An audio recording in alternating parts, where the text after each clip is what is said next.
I lived in Duncan from 79 to 81. Sold cars for Don Nutt for about a year until I got on with Halliburton as a pilot. I'm a ex-Air Force, flew the KC-135s. Got on with Halliburton and flew for them for 25 years. They moved all the planes to the Houston area, so we're moving back up here from Houston. Still have a place down there just north of Galveston, and I have my station set up down there. It's called Bayou Vista. But as soon as I get a little slot in the barn out there, I will have a station here also. Well, good deal. Welcome. Thank you.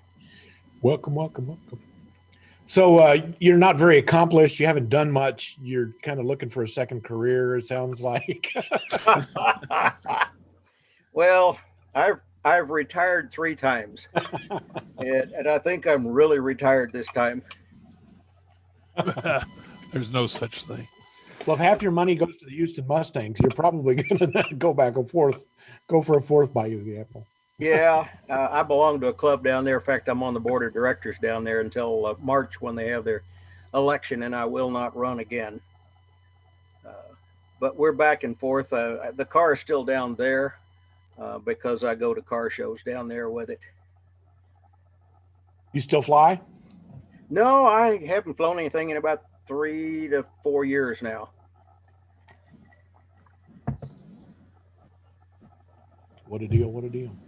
Still have a license. The medical's not up to date, so I'd have to go back and get another medical so I could fly. But that would not be prohibitive. I could do that if somebody had an airplane they want me to fly.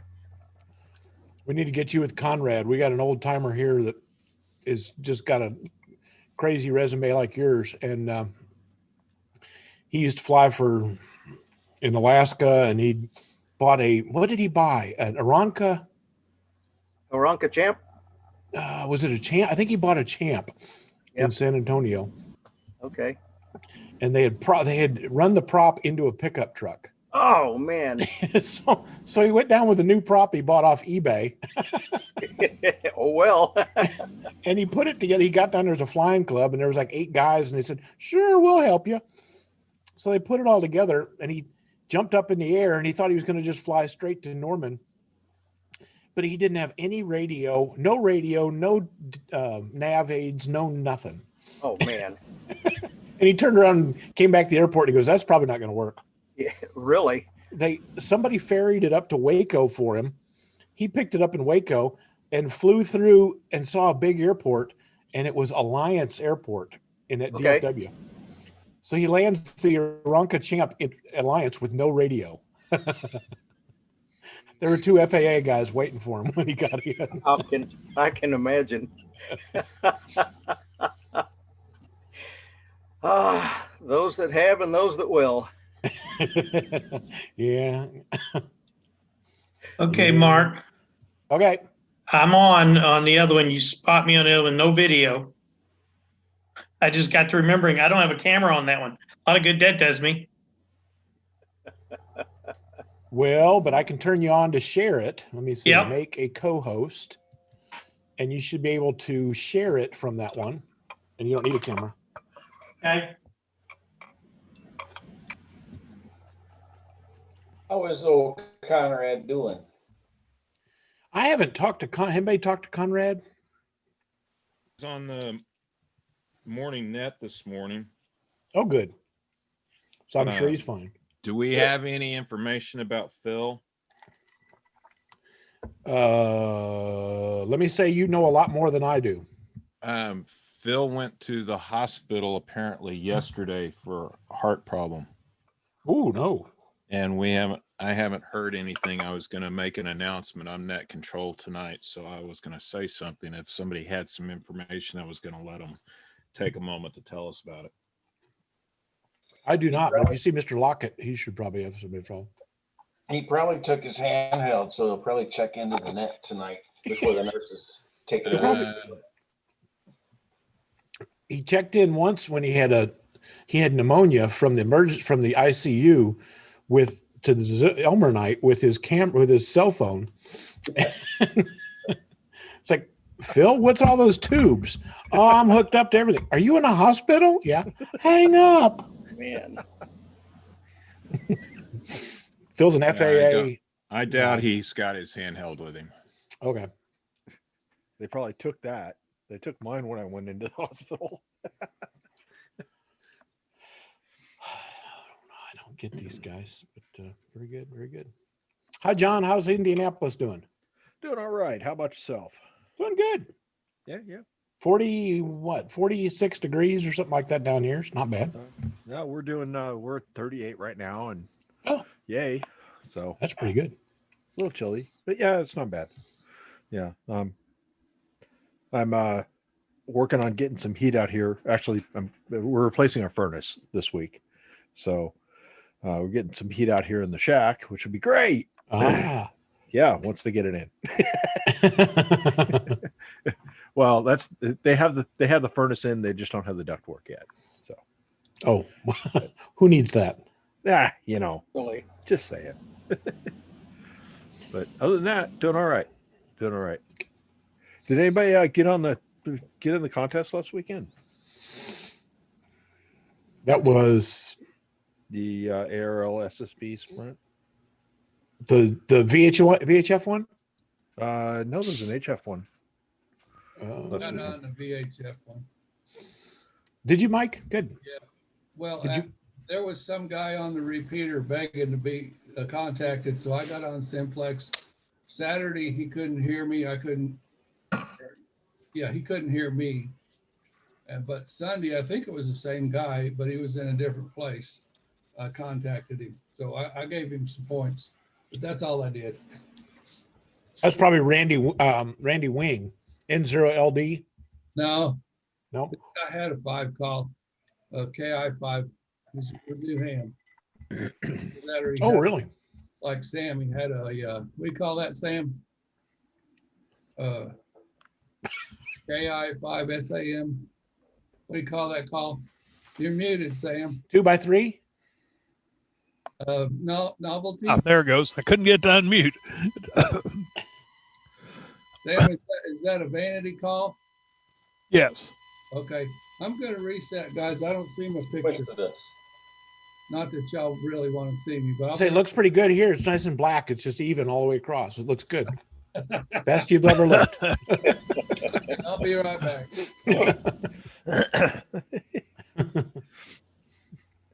Who else floated in? Mike there he is. Mike Richardson floated in. Hi, Mike.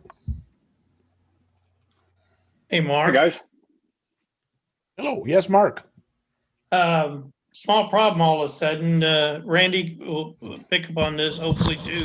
Well, when I set it all up and everything, when I turned on my signal link, all it said it wanted to transmit. It keeps lighting up, wanting to transmit. I haven't done anything to make it do that.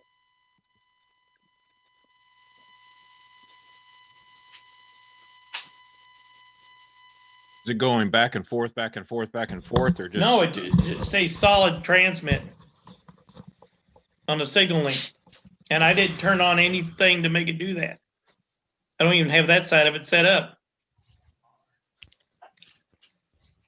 Are you just plugged into the computer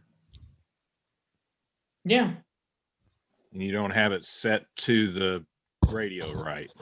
Or is it connected to the radio?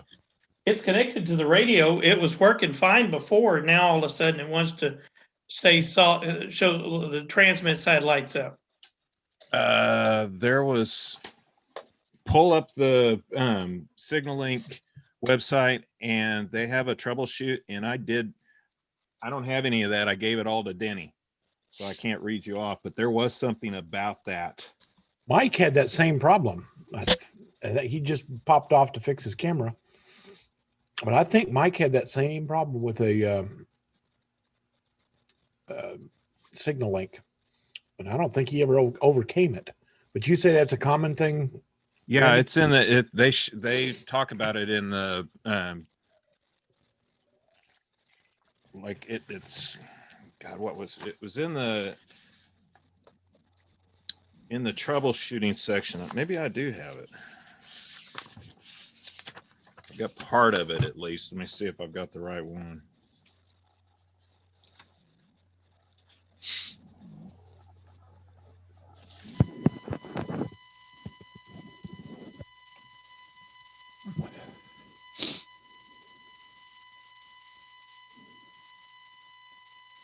Well, don't everybody hold their breath. It might take me a minute. So Oh, thank you. And I was Go turning do blue here. something else. Oh, man. No, it was getting bad. Jeez, Randy. God. Holy. Uh, So I've got a lithium ion battery question I want to throw out there. I was hoping Peter Core would be on here, but I've got an electric chainsaw, and it runs on a lithium ion battery, and it'll sit there and spin the saw all day long, fully charged, good voltage, spins the saw, but when I put it under load, it suddenly stops. How old is the battery? Too old that I can't get a replacement. Let's put it that way. And it's probably got a set, and you're not going to be able to charge it up all the way.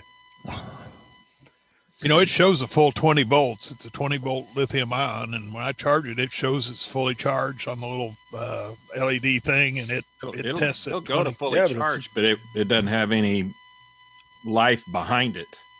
Yeah, you put it under load, and the voltage dies. drops too much. Yeah. Yeah, that's what I Battery thought set. of. Well, I'm debating on opening it up and see if I can replace the cells in it or buy a whole new chainsaw for $200 because they don't make batteries for it anymore. It's 10 years old. It's been a great saw. Oh, fencing's 10, yeah. That could- so Nice. is it NiCad? No, it's lithium ion. It is Really? It is that old? Back then? Yep. Well, according to the serial number, I mean, I called tech support today, and according to the cylinder number, it was built in 12, so it's 8 years old. Ah, okay. Yeah, it would be. I'll tell you what, it looks like just the cheesiest little thing you've ever seen in your life. It's a pole saw. It's got an 8-foot pole. It looks like the cheesiest thing you've ever seen in your life, but man, it is a sawing son of a gun. Can I make a recommendation? Sure. When you replace it, go to Lowe's. I've got the 40-volt system, and it is wonderful. 40 volt, what brand? Lowe's brand. Lowe's brand. Okay. Yeah, Huh. yeah. Cobalt. And, Take a look. Man, it does a nice job. 40 This volt. this one is a Greenworks, and they have a 40 volt now, but it's considerably more expensive. They have a 24 volt and a 40 volt now. Yeah. And the 40 volts, they're Pro series, and Well, that's quite a we bit had more. we had the thing out cutting tree limbs the other day, and it does a wonderful job. Take a look. So, who owns Cobalt? It's a Lowe's brand name. Lowe's Yeah, brand. but I mean, Is who it- makes it? Who they makes never it? make It their probably own stuff. depends on whatever piece of equipment is. But I've got their whole series in 40 volt. We've got some of the 60 volt DeWalt's, and those are cutting monsters. Boy, that's, if you There's don't your need to another cut option. much, the 20 volts okay, but the 60 one's awesome. I hate to say this, 20 volt was, I mean, it was a cutting son of a gun. The other thing is, it never kicked back. It didn't have enough power to hurt you. If you, Yeah. I never was afraid of it like I am. I've got a steel that will chop you in half if you're not careful. But, Yeah, I would bet that now you probably can open it up and look at the cells and see what it is. If you get the cells, if you kind of open it up, I'm sure we could find you some cells to go in it. I don't know if you could. But that's probably early lithium stuff. There's Probably still not a, gonna be able to. that battery place up in the city that rebuilds those. Oh yeah, there's batteries. Got 2 or 3 places here in There's town. the battery pack. You can see. Oh, wait a minute. Let me look. That's just the kind of. Oh yeah. That should be something you can. Well, here's an interesting factoid for you. The 40 volt and 80 volt outdoor power tools that are under the Cobalt name are actually manufactured by Greenworks.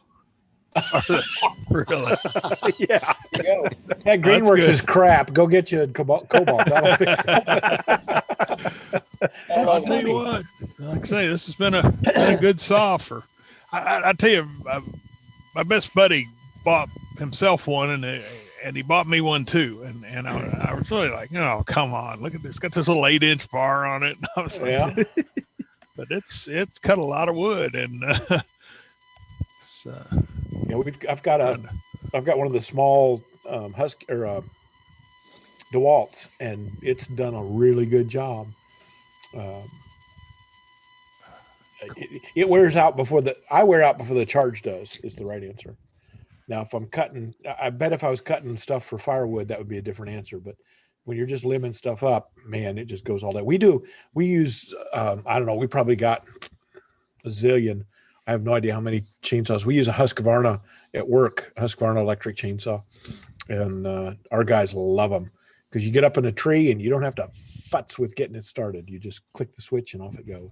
Back, I'll tell a paramedic story here. I had a guy up in a tree and with his chainsaw, and he tied himself off with a rope, and he tied his chainsaw off with a rope, and the mistake he made is both ropes were the same length.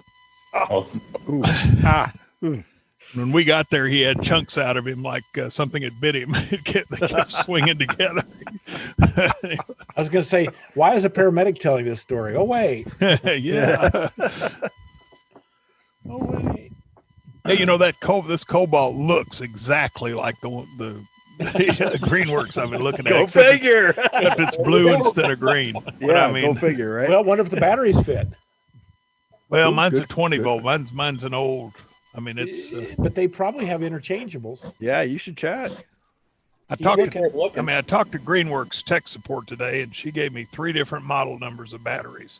Very nice little lady, about 14 years old. Gave me 3 different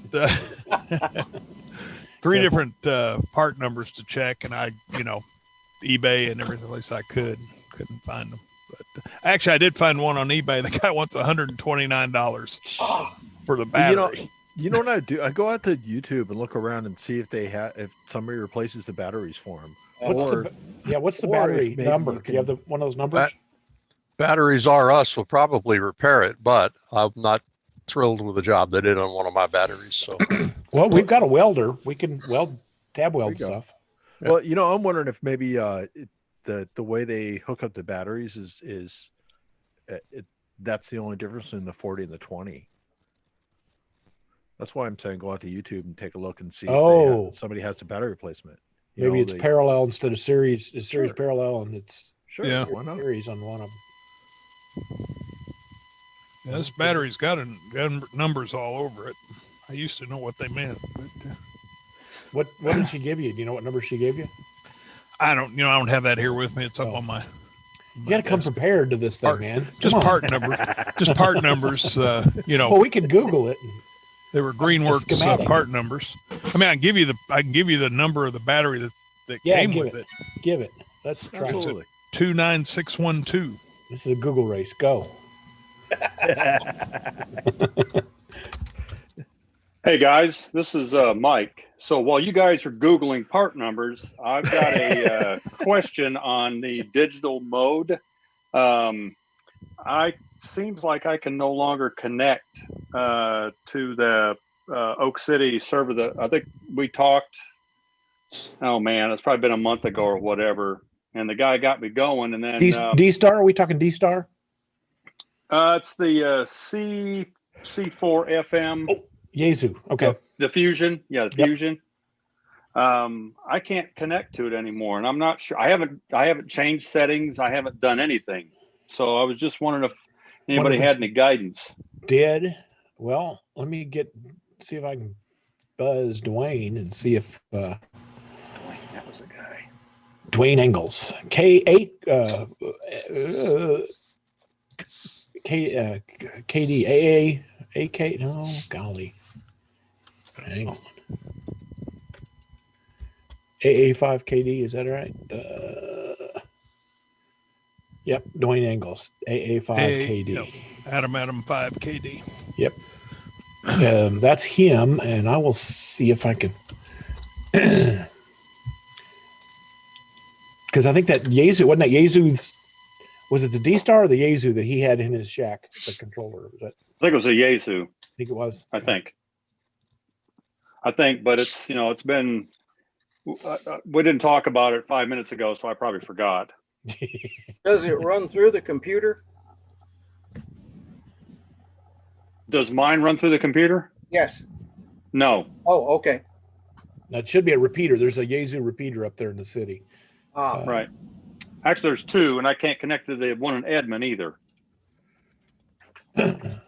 Almost sounds like a software update got you. Were you able to do that in the past? What's that? The Edmond one? Yeah. I wasn't aware of that one until just recently. Oh, okay. That might be a little far, but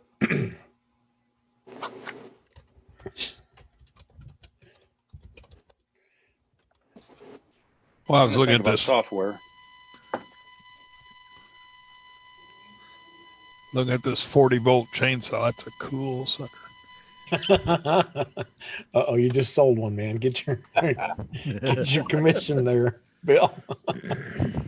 Yeah. Do I get a commission off of that? I think so. $179. You got to talk to Lowe's about that. Whoa, I didn't pay anywhere near that. Well, you know, it's interesting. You got to really watch, and it's funny because it's the same thing when you go to Greenworks. They've got one on here for like $99, but when you click on it, it says battery not included.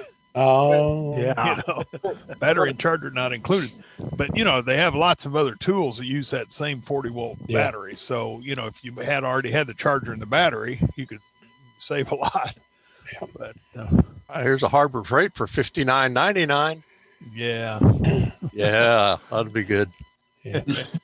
Now I start to worry. That's right. Well, Bill, there's Bill Baker. Do you have any input on Phil? Is the question that Randy had, wherever Randy went. No, I really don't. Someone said he had some atrial fibrillation or something. I'm not sure exactly why he's there. I'm sure it's not for the food. No. The nurses. Nurses, maybe. Well, okay, maybe the nurses. I can believe that. Yeah. Well, okay. We're still trying. All right. I see Clay is in there with his Star Trek thing or whatever he's got. And there he is. He's walking around. I won't make you talk. I was just going to ask if you knew anything about the Yaesu Edmond machine. He's going down the aisle at Home Depot or somewhere. He's at Lowe's buying the last chainsaw. They won't have one tomorrow when I go. We ought to have him pick it up for you right now. Yeah, there's a thought. He'd probably want a commission. Uber chainsaws. Guys are all into the money, you know. Yep, 179 right here is what they've got it on for. Yeah, for 170. He is Is there. that with battery? Yeah. Or, is that with battery? You better check that. Battery and all. Are you prior military? No. Oh, okay. Because you can get another 10% off. Yeah, I missed the big V by about a year. It's funny. Please tell me you didn't run out there just to buy the darn thing. We have a new first. We've had 1 billion people that buy crap on Amazon during these things, but I've never seen anybody drive over to Lowe's to pick up a part. Oh man! Still debating on redoing the battery on this one I've got. I'll probably end up doing both. You know, open up and tell us what battery number's on there. Yeah. Well, I can tell you. I got a picture. Oh, well, there you go. Send a picture. It's funny. You know, this little girl, when I called tech support, she goes, "Well, do you have the saw with you?" And I said, "No, it's filthy. My wife would kill me if I brought it in the house." But I took a picture. I can give you the serial number. See, I'm not sure which numbers I'm looking at here. It says LS, and then it's space, and then LR1865BE. I looked all this up one time. Made in something. You can't tell where it's made. I can't remember how the numbers work on these. One's the diameter and one's the length in millimeters, if I remember.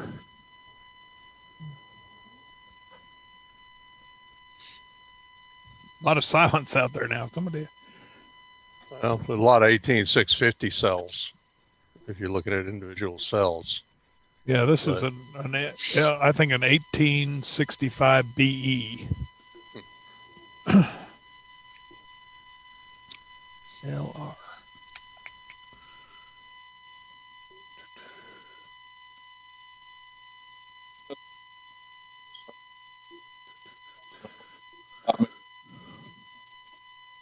Hello. Hello.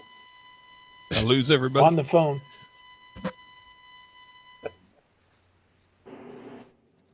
There. Disappeared.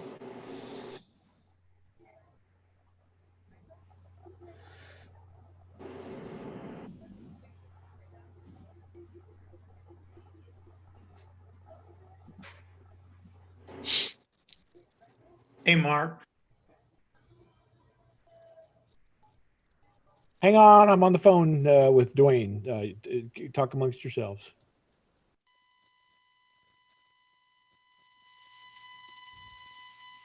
We need you, leader. We need you.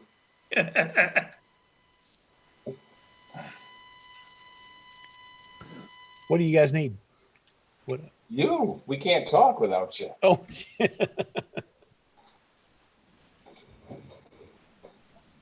yeah, these 18650 batteries can go everywhere from $3 up to $12, depending on where you buy them.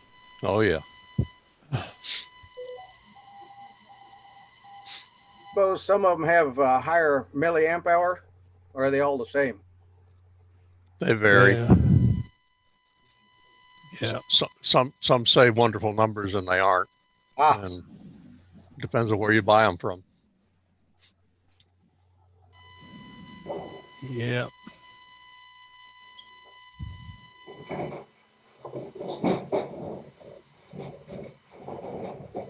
I've got a whole bunch of DeWalt, got one of those 18 volt, those expensive packs that are bad that I opened them up. I was thinking I was going to replace the cells in them, and oh my gosh, they've got them all soldered. I mean, it's just a Yeah, they weld them up. You take a little Dremel and a little sanding drum, and you can just gently sand off those welded spots and separate the cells. And then, like Mark was saying earlier, we've got the welder. If you find a bad cell, just kind of string them out and hook up the charger and watch them. Check each cell. Then you can pick out the ones that are bad. Did you say it was 18650s? Yeah. Well, pretty sure. We think that's what's in it. Picture kind of looked like it.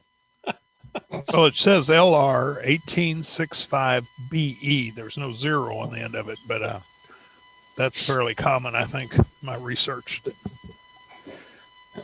what they are. About three inches long and just under an inch diameter.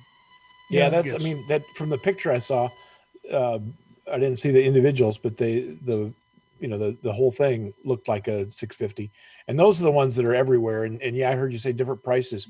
The prices, you got to look at price and capacity. And I know Peter Core's putting on a bunch of those, and the weight is the big thing. You can feel them by how heavy they are, how much capacity they'll have in them. It's not like a AA has a AA set of charge. The 18650s can take all kinds of different current ratings on them, and so you can supercharge them or make it lighter if you want to, depending on the size.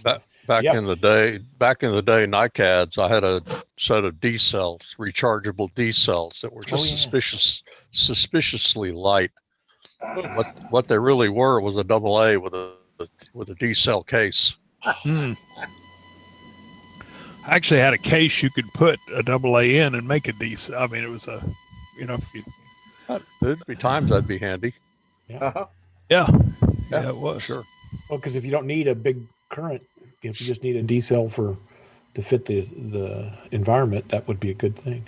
Well, and actually, D cells are, at least at the time, I haven't bought one in a long time. They were kind of obnoxiously expensive because they're not a high use. I mean, AA's were a lot cheaper to buy. Let's see. Mike, Dwayne said that repeater is temporarily out of service, so it is not you. It is the repeater. So, Okay, so that's the one that I was that I worked with him last time with to get it working. Correct. Okay, good. Okay, so I didn't do anything wrong then. That's fine. So That's good to know. I said he's gonna be happy because it's not me. It means it's not him. And he laughed and he said, "Yeah." Okay, that's it. All right, thanks, Mark. Yep.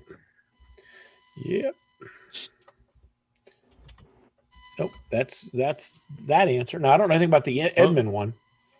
Well, Edmund, that's okay. That makes two of us. okay. Good. Who else haven't we picked on here? Lyndall's there. Hello, Lyndall. Hi.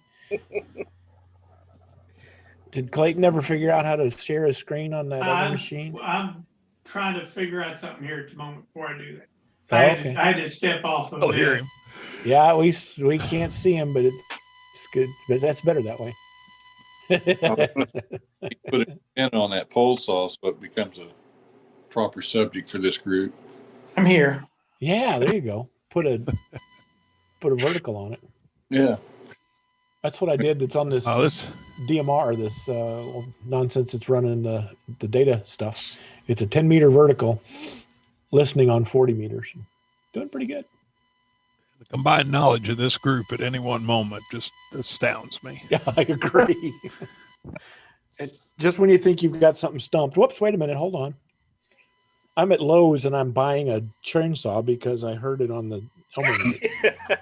As heard on Elmer night. That's our new logo. We need to come up. Got a new high low. Yeah, Lowe's. Yeah, bump Lowe's out of business. We should get an affiliate for Lowe's. Yeah. There's Don from Indianapolis. How's Don from Indianapolis doing? You're supposed to give us a double space typed report for on the team for an upgrade of a computer that you were cursing last time. Oh yeah. Well, I can let's see. I can give you the verbal. There you go. That'll work. I'm ashamed with you, Don. You should have contacted me. I've got brand new curse words that you could use. Oh yeah, you're in IT. So yes, I got the lexicon. I mean, come on, it's a requirement.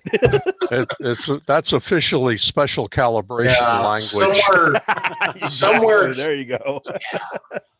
Somewhere in the last year, I installed something. I don't know if it was a ham radio utility or some other computer utility, and it dropped some drivers that apparently replaced something with something either older or not compatible. And the machine just, within the space of a few weeks, it started getting really dog slow, where I'd have to click on a tab and wait several seconds for the tab to open. So, my thought was back in December, I was thinking, well, I'm going to have a little extra money, so I'll go ahead and build it. Oh, there we go. Lost me. I'll get me back here. Love that ceiling, Don. Yeah, that's the sound effects are really good. This camera is very delicately balanced on top of this monitor. Is that on my back now? Okay. Your face, yeah, we can see you. Okay. Yeah, there are other parts of the desk or anything. So anyway, I was thinking, well, maybe let's try a clean load of Windows, and let's get a solid state drive on order. But I want to do the clean load of Windows first, so I'm not loading a bunch of junk on the solid state drive. So I basically did that. It fixed the problem. I already had the SSD on order, so I went ahead and replaced the hard drive with the SSD, and I got a new memory stick as well. But unfortunately, dummy me ordered server memory, not PC memory, so I'm returning that, waiting for the right stuff to come in. Something else I should have asked the IT guys about. Yeah. So, but anyway, yes, this machine is. This is a 6-year-old machine. And it's working fine. It's an older i3. It's got DDR3 1600 memory in it, and it's running just fine. I knew it could probably be made to run fine because I've got a laptop sitting over here that's about 2 years older that's only got 8 gig of memory in it, and this runs Windows 10 just fine. So it just doesn't have whatever garbage me up. So there we go. No. Lost me again. Lost me again. All right. I'm all right. I'm all right. That's so funny because I don't normally have this problem. Okay, so now the camera's no, still you're good. You're good. No, you're fine. You're fine. You're having a few. So everything but the camera's working. Is that what you're saying? The nice thing is it gives us that noise when it hits the ground. Yeah, it makes good sound effects when it goes. Yeah, I bet it does. Yeah, and again, this is probably a 7 or 8 year old camera, but I bought one of the better quality Logitechs because I wanted something a little better than what came in the laptop. Oh, can't go wrong with Logitech. That looks really good too. Thanks. Really well. You mean the picture, not me? Yeah, of course. Yeah. Oh, here's a Lowe's recalls over 250,000 Cobalt chainsaws. Put it back on the shelf, Clay. Where's he at? Bad batteries. Was it really bad batteries? No, it's the switch. Okay. The on switch? Yeah, it says it can stick in the on position. Yeah, that could be bad. Really? You just go ahead and use it. Just unplug the battery when you're done. Just pop the battery out. Yeah. There you go. It's Sam. I don't know what all you're looking at, but I've had really good luck with Works tools. I thought they were cheap when I first saw them until I bought a few of them, WRX. And the other thing is you go on their website and you give them your email, and then they'll start sending you discount codes. Oh. But now they do a couple of chainsaws and a couple of pole saws. I did finally get the 20-volt pole saw because it was out of stock for yonks, and but I've only used it twice, so I can't really give you a whole lot of feedback on it. But I do have those batteries you can get pretty cheap. I mean, if it's just a battery load on the thing. I think I'd go battery if you can. I would. Well, Sonia made it. Did your dot told you it was time to get on the net?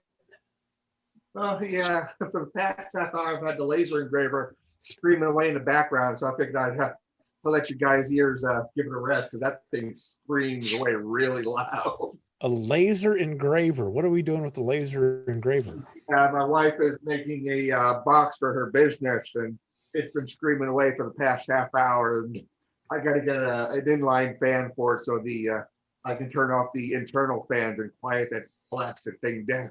Oh, fan noise. Okay.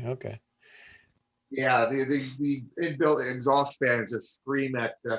I don't know. I forgot what the decibels were, but it is louder than all get out. Well, now that we know you have one of those, we'll be over. How many watts? How big is that? Wood, leather, denim, plastic. Unfortunately, I can't do metal. It doesn't scratch the surface of metal. How big? How many watts does that thing run? Just one moment. You know what? We heard her say that. We heard her say not yet. Oh.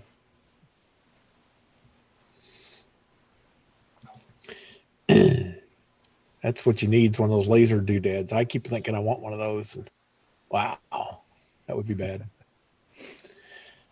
That would be bad.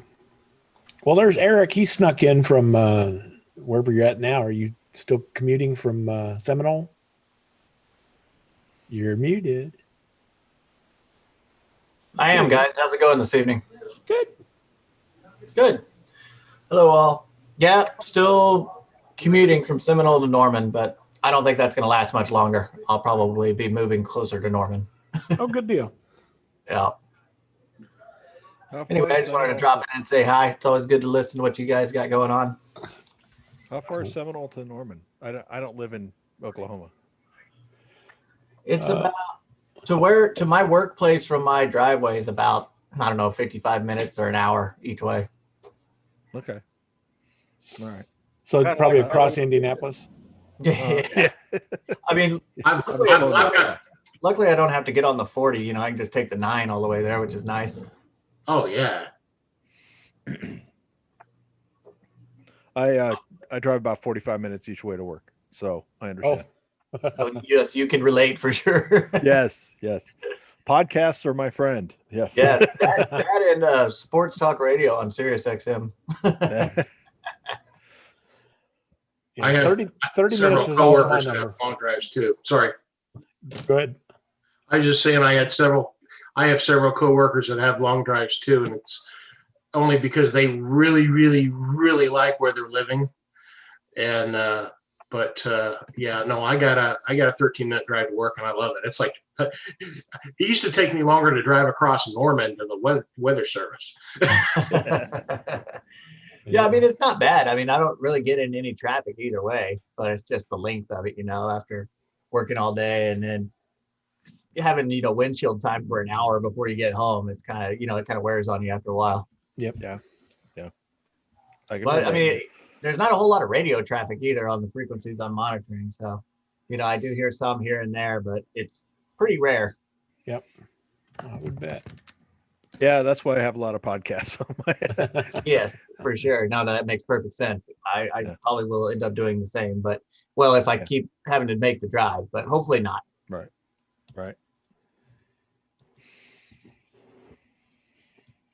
Yeah, those batteries out there, I was looking those up while you guys were talking about them. They're all over the place. But like you were saying, they range from anywhere from like $3 to $19. So yeah. And it really doesn't, you got to really do your homework on Yeah. what you're getting. And I know Peter Core has some brands that are good. I think Sansui, I don't remember what those are, but there's some that are good that are much better. They're worth the money to go pay for them, and others that are not so good. But I've heard it's Claris or Claris starts with a K. I've heard those are supposed to be pretty good. All right, Mark. Oh no, I made you co-host over there. Okay, I'm ready to share it. Go ahead, hit it. Show Wait a us minute. your- Wait a minute. Wait a minute. What's your whoops? Yes, it's a blank wall. Excellent, Mark. Nice job, sir.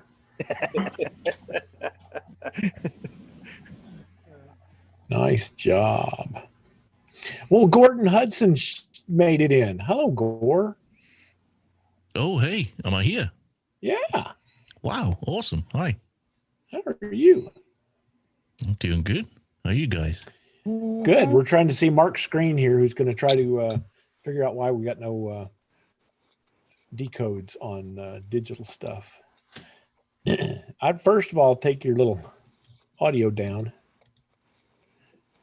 It's here in audio, it seems like. There it is. Mine's running about 30 in the 33 dB range. And they always say put it in the 30, and I've been testing it here for the last couple of days, and it works out pretty well, but that shouldn't make you not decode. Can we turn on the waterfall for here? Yeah. Hold on. This is, for those of you that don't know what's playing along, this is WSJT, the digital mode for either FT8 or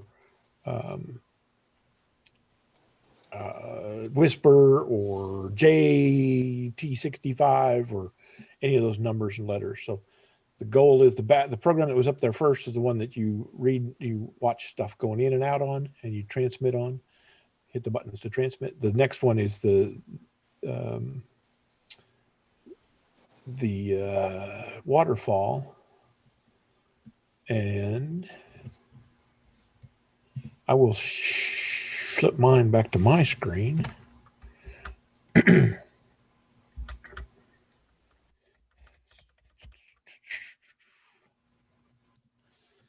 And that's what I'm seeing down here on 40 on FT8. FT8. Is he on FT8?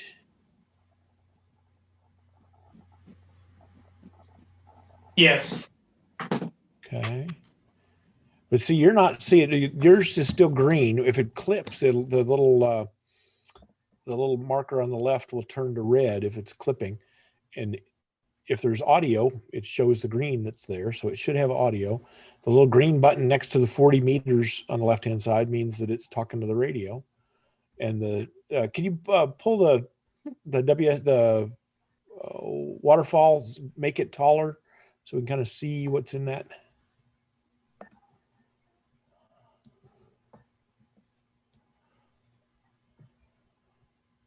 It's on JT65, isn't it? Not that frequency. What? At least on mine, that 70074. Yeah, but look on the bottom left here on this display. Well, that's what mine says too. Never mind. Mine says the same thing. Yeah. Mine says the same thing. And as you see, I'm still getting very few up at the top. Yeah, as far as decodes. Yeah. Because the top should show this bottom blue knob. Let's pull it to the left. There's 4 little blue knobs. Let's pull it to the left a bit. And mine shows spec 20 instead of spec 40. And I've never figured out what that is. Didn't have to figure out what. Okay, pull them all to the left. That one's good. Pull the bottom one to the left. Pull that one to the left. Yeah. That's about what mine's set to. You can go a little bit more to the left right there. That ought to be good. And this on the right-hand side, it says spec 40%. Drop that to 20. I have no idea what it does, but that'll at least match mine. And then I have mine to flatten. I have the flatten turned off for the flatten curve.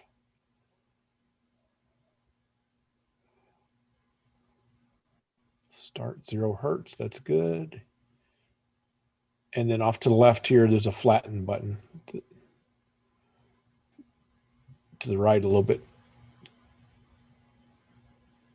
There you go, up. Oh, take it off that? Take it off that, yeah. Okay. That just shows, it just puts some different filtering in there.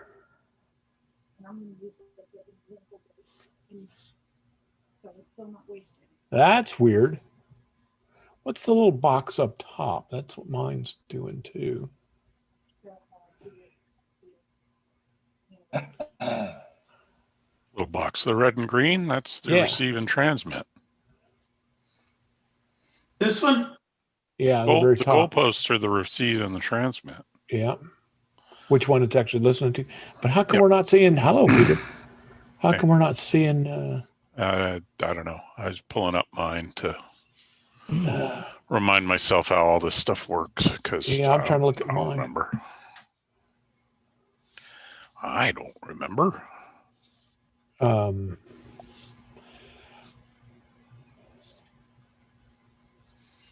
It's been more than 5 minutes since I used this, so well, that's why I had this up and running, so if we talked, we could compare. I've got them the two side by side. 7074. Do you maybe have the volume down on your radio? Well, no. The bottom left, the green bar shows your volume. Yeah. Yeah, but is that volume in the software volume through cat control? It should be a volume that the radio is receiving. The software is receiving. Yeah, yeah. I mean, I typically, if you look at mine, yeah. If you look at mine on my screen, it's there. The waterfall on the left is the yellow, and if I jack mine, it's I gotta do this and then bring them back. It should drop them all to red. It could be that it's on the wrong audio input. But it's seeing happens audio. To me all the time. Okay, go to setting. Good point. Go to file settings. Mm-hmm.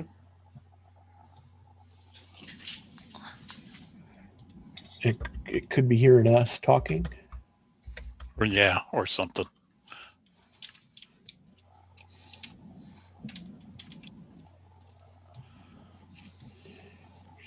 $19 Michael. Holy cow! Yeah. You got a toque on for a good reason. Yeah. Oh my goodness.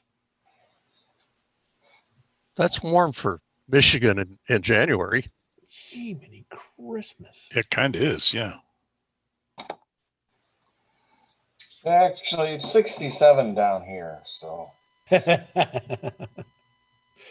too bad. Mark, did you get to the setting? Let's see. File settings. Where do you see file settings? Should be on the very top. You need to turn on the or is it you need to turn on the menu. Let's see. How do we do that? You don't just press Alt, do you? I don't know. Try it. Press Alt, see what happens. You said sound just like Gordon. It is. No. Wow. No, I didn't do it. Sounds like a Mac thing. One of No, those. because it should have a row of, if you look at mine, it's got a row of menu stuff. Let's see. View.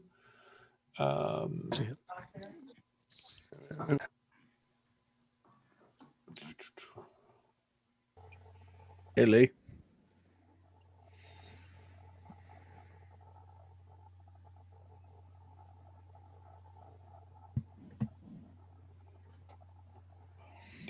But yeah, you need to get that menu line up there. That's probably what the reason is. Now, does that maybe mean there's something not loaded for a Microsoft?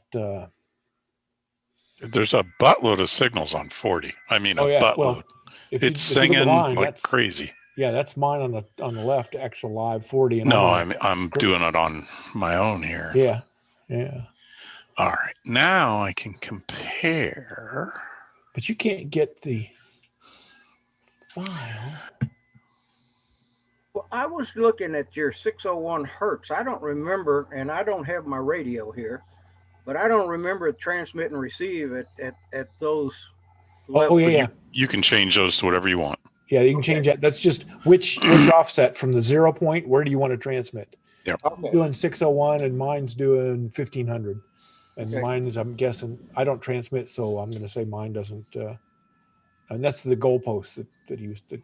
And that's where his cursor. For receive only, just double click in the middle of the band busy part of the waterfall, and that'll get you the most.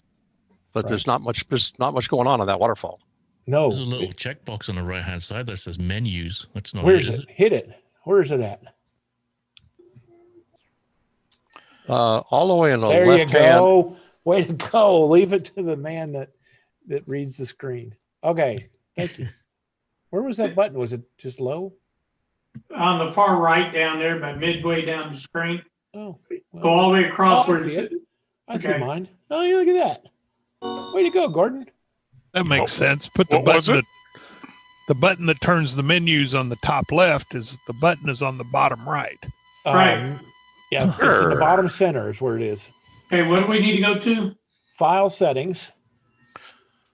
I don't find the user interface on WSJT that great, but Dude, it's written by engineers. Leave them alone. yeah, that's why I don't find it that great. So file Oh wait, settings. Gordon's an engineer. I'm sorry. Shh. File settings. Bloody engineers. Okay. Gordon, Now, what train do you run, Gordon? Oh, Where's yeah, Lee? yeah. That's right. Surface Mount Express, man. Yeah, that's right. See my audio? What do you have for audio? Click on audio. Default. Hit the input. Click on those. Yeah, click on that. You want to use audio codec There you go. Yep. Click On both of- output. on both of them. There you go. Yep. Now, see okay. So hit okay. What are we connected to? What kind of transceiver? It's an ICOM IC 718. Very good. It's marked, so we can just push the transmit button for as long as we want. It's his, and if it blows up, well, it's his problem, not ours. Are you using? Does he have an amplifier with it? No. What'd you say, Bill? Are you using a signal link? Yes. Okay. Okay, so where's your waterfall? Bring your waterfall back up now that you got it. See if we made any difference. Your left screen ought to be filling up with stuff. Not. The antenna hooked up? Yeah. Thank you, Lee. Hey, you know, the basics, man, the basics.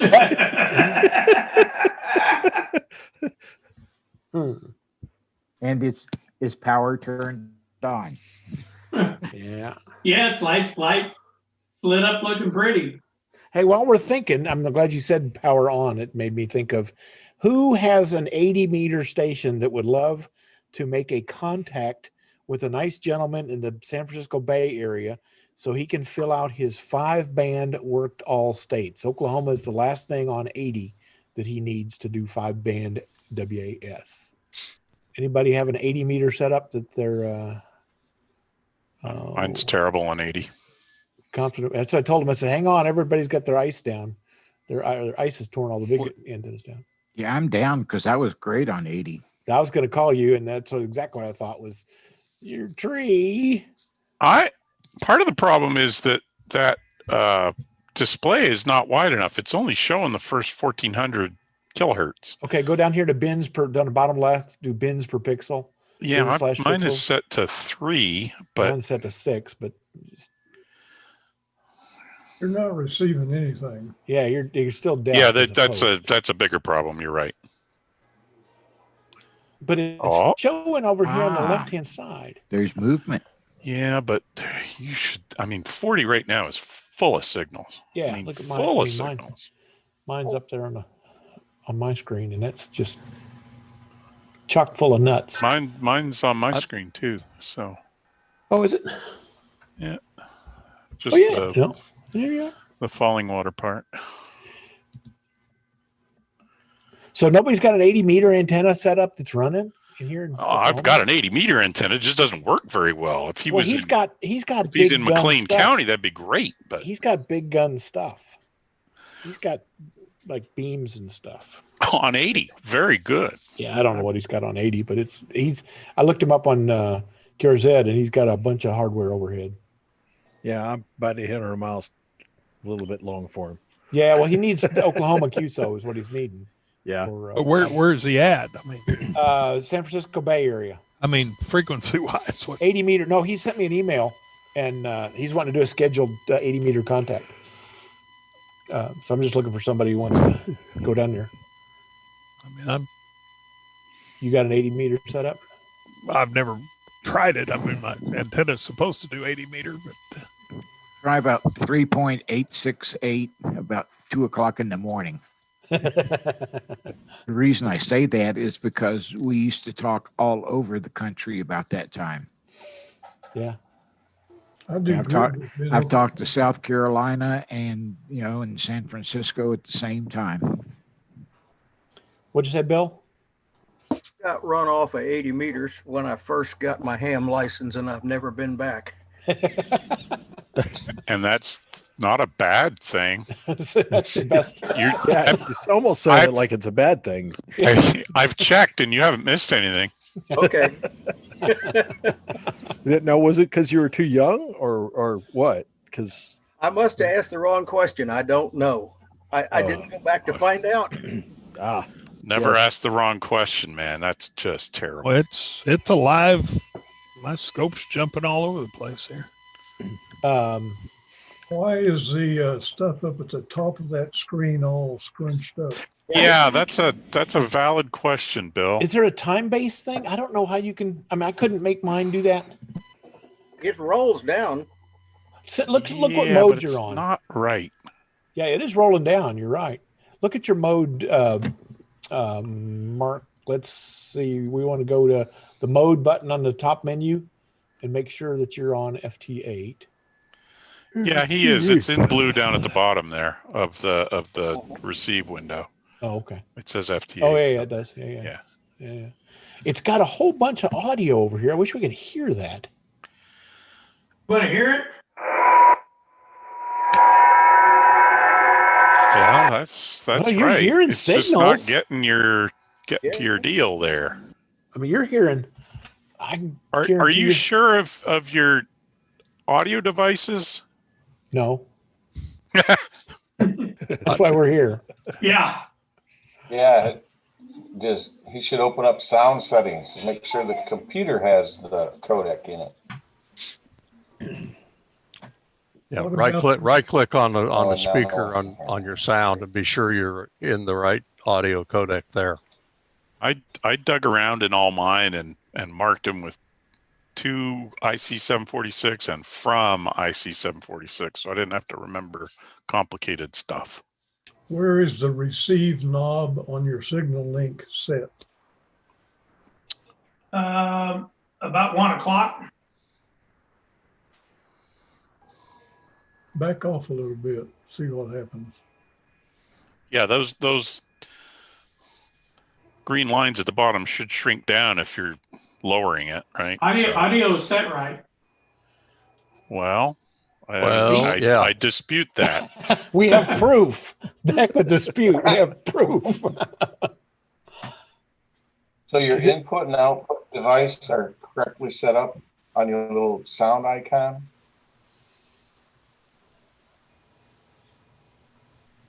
Yeah, I think that's where the problem is. Hit the which one? Windows button and type in sound. I think it's sound or audio, one of the two. Sound. Or right click the little speaker button at Yeah, the bottom. right click the little speaker and go to sound controls and. Oh, you mean on the very bottom? Yeah. Yeah, we're only seeing his WSJT window. We're not seeing his other windows. So. Right.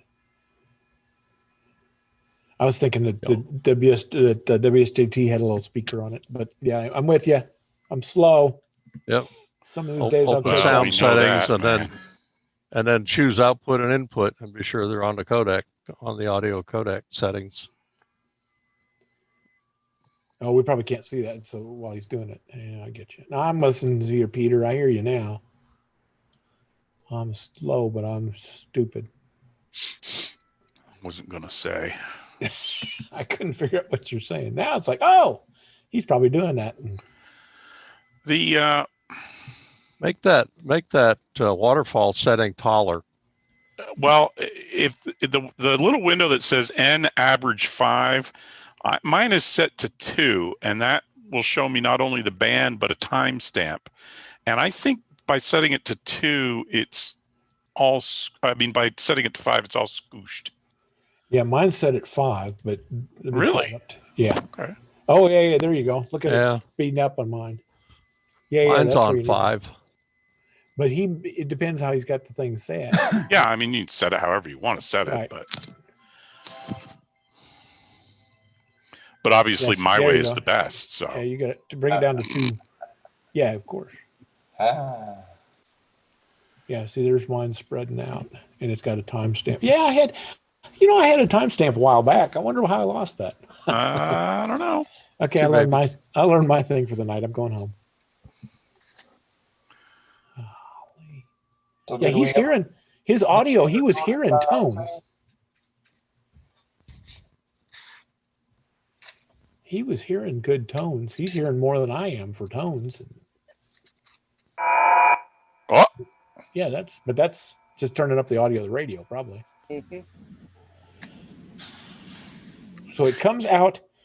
What's it plugged into on the radio? Accessory port or speaker? Accessory is what the cable set was. Yeah, that radio was okay. set. Yeah. And on a 718, you don't have to do anything to get that to be live. It's live. It will work better if you have a data mode on that radio, and I don't know that the 718 does. My 746 does, and when I engage it, it cuts out the microphone, which is very nice, so I don't screw things up. Well, you can also unplug the microphone. Also true. Well, out of curiosity, will this probably work on a 756, not the Pro, but just the original? Oh, surely, yeah. Okay, I don't have it hooked up yet, but that's what I'll have here. Yeah, if you can get audio in and out, it doesn't Yeah, really matter. and if you can go through the ACC one on the back of an ICOM, that's a better way to do things generally. Okay. Maybe a silly question, but are you on upper sideband? Oh. Yes, sir. I am. Okay. Whew. That is a good question, though. And what's your filter? That's another good one. I always screw up. Should be wide open. Mine goes from 0 to 3200 is what. Where is that? Like bandwidth filter, or I don't know what the radio Actually, I'm is. not sure what the 718 has for filters. It's not very much. Okay. Are they the plug-in mechanical ones? Crystal filters? Yeah, if you don't have that option, oh, okay, you don't get all right. much. Okay. It does do some digital. It can do some digital. You can't turn it off completely. Noise limiter. That was working. That was working. I'm having a Biden moment on that. It's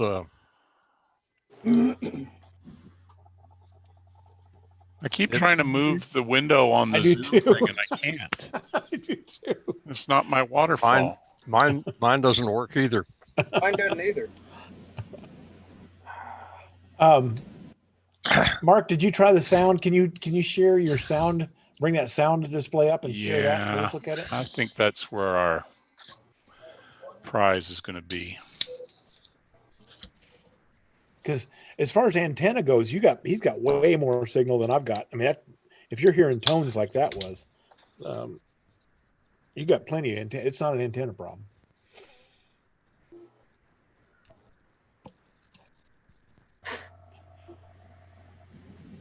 I wonder about making sure you have disabled the computer receive and what's it's recording or input and output, or record and output. Yeah, because Windows, especially Windows 10, they're real concerned about who uses your microphone, which is actually not a bad thing, but. No, I checked that. You did? Okay. You may want to check Mark, you may want to check what it's using for default device. Because I know a lot of times if you got something else set than even what you have selected in the program, it's going to override that with the Windows setting. Yeah. I've noticed that. I'm sure you know that. I'm sure you checked it, but just thought I'd throw that out there. Hey, I'm smarter than you are. I'm Mr. Sound Machine software. I'm smarter than you are, even though you told me to go on that other codec. Screw it. I'm sure this has got to be easier than working with Pro Tools. Not really. And I'm going to revert back to, have you checked your cables again just to make sure everything's nice and tight and plugged in well? Did it yesterday. Okay, I'm just asking. Hey, Peter K showed up. Sam, you want to ask some battery questions? 18650. What good brands to buy for 18650s? He's trying to re-battery a chainsaw. You're talking to the nobody, Sam. I've been using Sanyos and Nightcore. There you go, Sam. All right. Yeah. Well, I've got the other Mark's got my screen, so I can only see. So, Peter, are you there? Yeah, driving, but go ahead. What chainsaw is that? Well, it's a Greenworks electric chainsaw I've got that apparently the battery pack's gone bad and they don't make them anymore. Naturally. So I'm looking at testing the batteries and replacing them. They're looks like 1865 BE is what they say on them. Okay. Is that how many volts is the whole pack? 20. Okay. So it's just 5. Yeah, if you're going to buy individual cells, they can get a little expensive. If it's 20 volt, I'll just go see what's on sale. In the 18 to 20 volt line, anything from Harbor Freight to Ryobi or DeWalt, and then just yank the cells out of those. Oh, I see what you're saying. That steal them out of another battery pack. Yep. Is that something that Interstate can rebuild for you? Go see Larry Goodwin.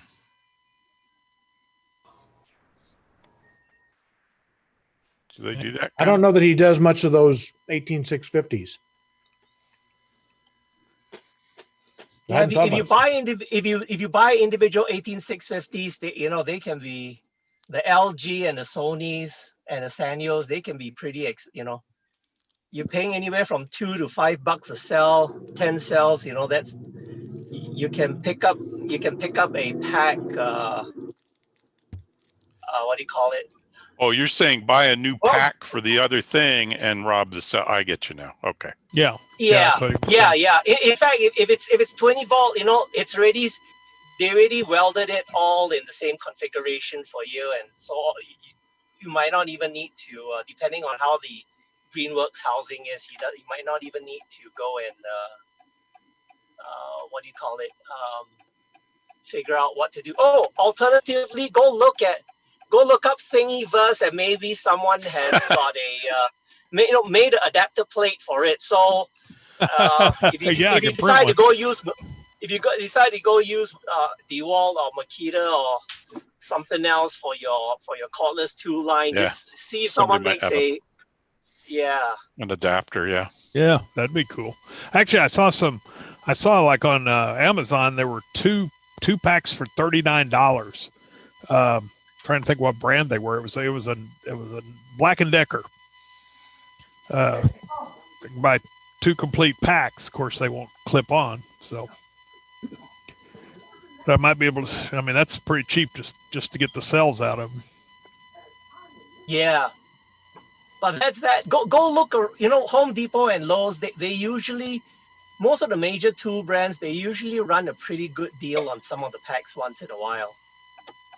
Well, I'll tell you a little secret, but you don't move in on my territory. Well, there's a whole bunch of us listening, Peter. So, yeah, I know. I like you're just whispering to me. Okay. This is being recorded. Exactly. No, go look up. Go chat with Larry Goodwin or any of the battery places, and people turn in the packs to recycle. Yeah.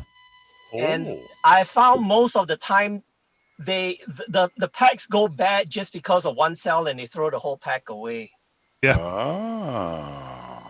Yeah, I was saying I've got a whole bunch of DeWalt 18 volts that are bad, and I opened them up, and I was thinking I would just replace a cell here or there, but the way they've got them all welded up, yeah. No, but they get $70 a piece for those things, so. Yeah, Peter, if you can redo the last part of that so NSA can get a good read on it again.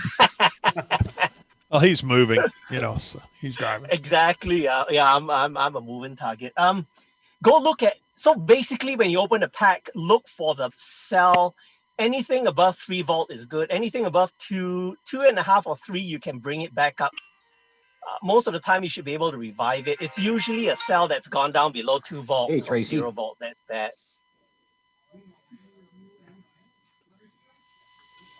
Okay, making notes here. Sorry. You know what Peter and Sam have just made me figure out? Well, where would you like me to meet you? Oops, let me go kill Mute Lee. Zap Lee. Zap Lee. How about Lloyd Noble?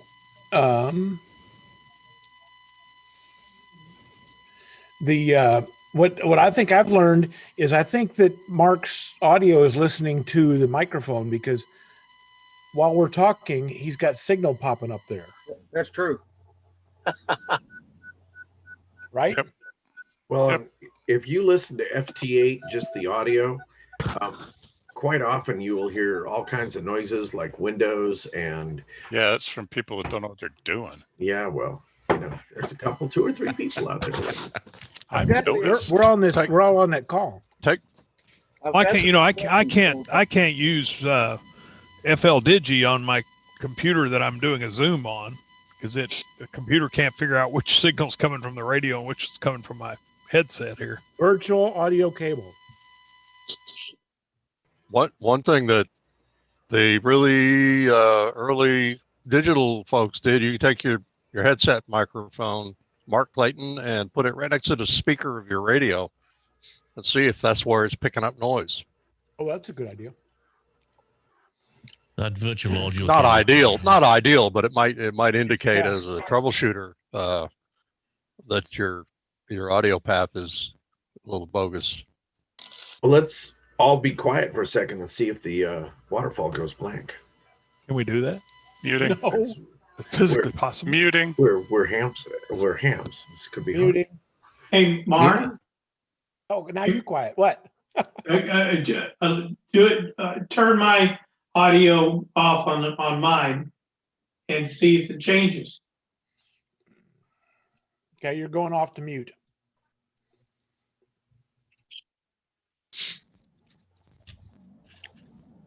Yeah, you turn also your receive level down on your signal link.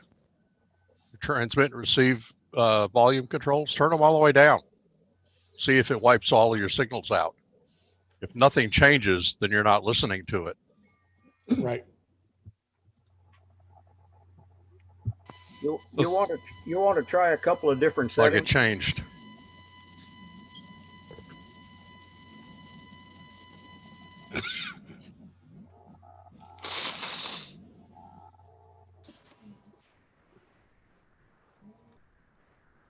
Blank now.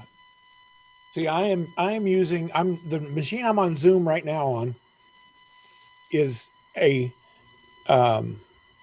using what is called a virtual audio cable, and I have the input to WSJT as line 1 virtual audio cable, and my audio that I'm talking on is going through the normal audio channels. So if you put in a piece of software that does virtual audio cables, you can. That's what. So what is that? Been running on for weeks. What is that? I mean, is that a software itself, virtual audio cable? Yep. If you do that, driver. It's a driver, and all it does is it just puts in an extra audio cable, and I use the output of my radio goes to that virtual audio cable, and the input on WSJT goes to that same virtual audio cable, and it's just like a virtual audio cable. You want to try a couple of different settings here?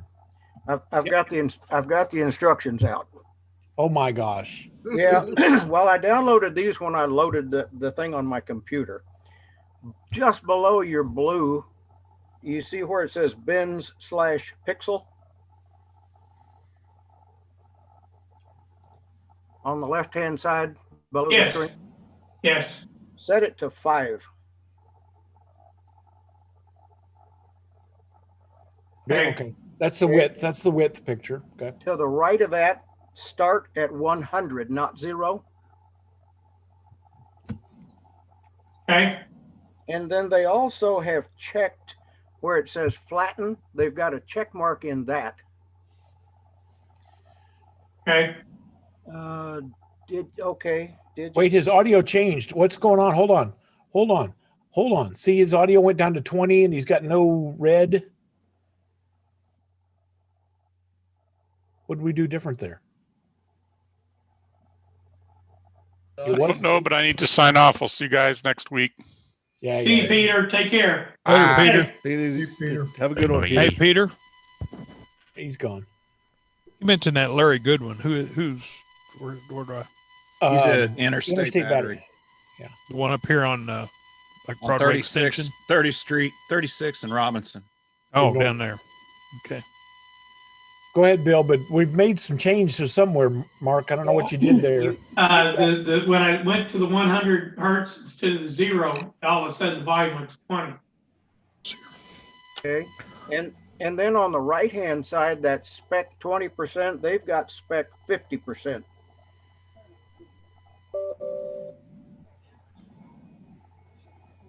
Okay. That'll change how much waterfall with the waterfall. Oh, that's what that is. Okay. There you go. So that you can adjust to suit yourself. Yeah, that's actually how I have it set up.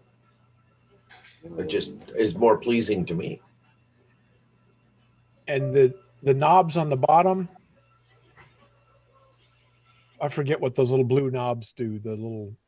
Well, they changed the colorization and the contrast. Yeah, I think that's like gain on the color. The bottom sliders are for your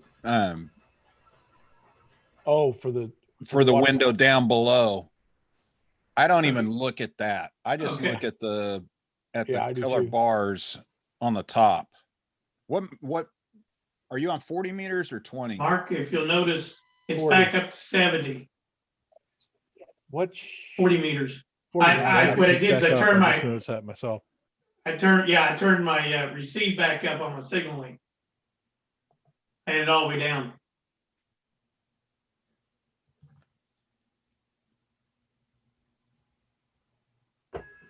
You turned the receive back up? Is that what you did? Yeah. Okay, so that means we're getting signal from the signal link. So turn that down so it's 30. Or 35 or somewhere in that range.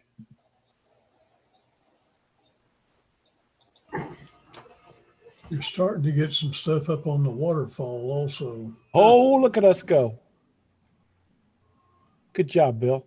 Now we need to spread that out a little bit, and that's what Peter told us, which was the N average 2. Let's see what else, how low it goes. I think you're about to start decoding, Mark. The only other thing I see different is on the bottom line by that N average 2, the next one over says default, and they have Digipan. You guys are going to have to explain that. I don't know. And I set mine up. I have the Ben's pixel at 2, not 5. That's the width. Ben's pixel is how wide you want to see it. Okay. Right. And since I've got a wide screen, I can put over 3,500 on my screen. And I start at 300.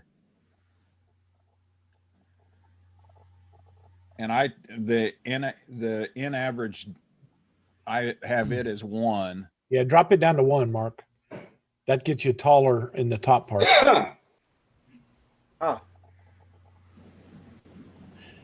Well.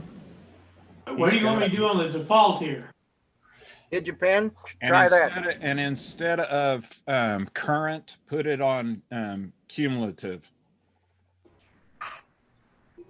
Oh, yeah. Where it says Digipan. Yeah, it's on cumulative. He's got it on current, or I'm on current. Put it on current, not cumulative. Put it on current. That's just a display on the bottom.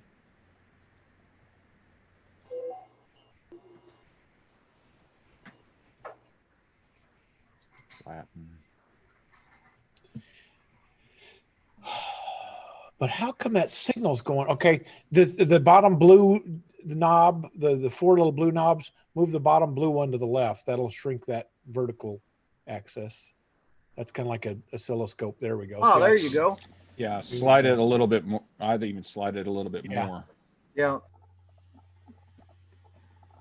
That's about where the example is right there. And I have the far right bottom one all the way down to 0. That's a vertical. That's the vertical linearity. Yeah. So like it's on a scope, it just moves it up and down.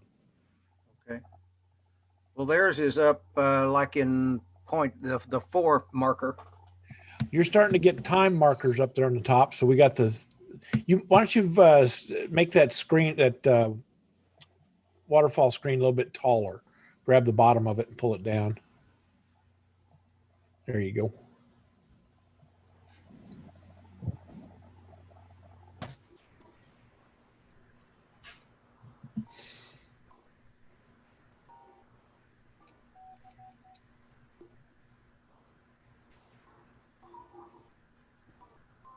Okay, where'd it go now?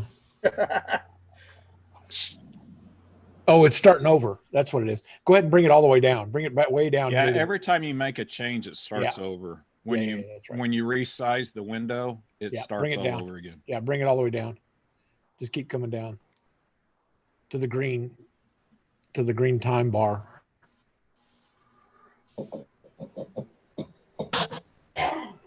There you go. There you go. Now it'll start to top over again. We can see what's going on. If you double click that too, when you got that pointer going up and down, it'll expand it vertically to the top and to the bottom. Oh, really? Yes. Well, the bottom spectrograph part Yeah, we've lost our signal down there. Yeah, you can. Well, that's because he told me to take the bottom right blue Yeah, one. move that one to the right a little bit. There it goes. Keep coming. There you go. That's about the way their example is right there. Yeah.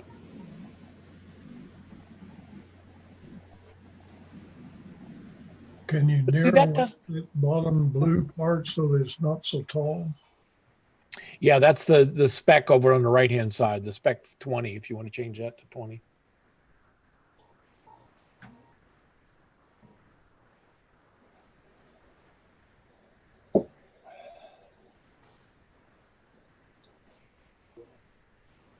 There you go. That looks better.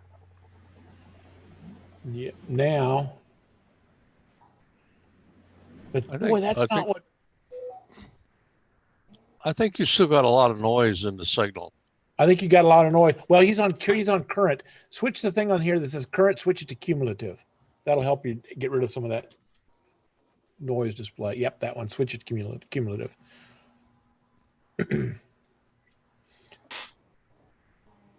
But boy, none of that looks like. See, when I move mine to cumulative, everything on that bottom section goes away.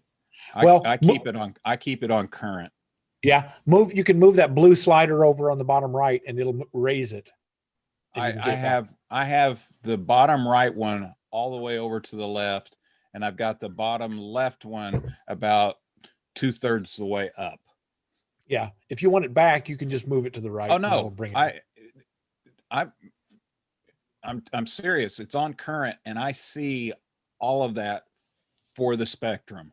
I just sent Mark a picture of mine in a text. Okay, hang on. And I think that's all just display, though. Yeah, that's all display. So that's not really because then actually when I go to current, mine looks a lot like Mark's. Which Mark? Mr. Clayton. Mine doesn't have all the screen. The screen we're all watching. The screen we're all watching. Yeah. Okay. Yeah.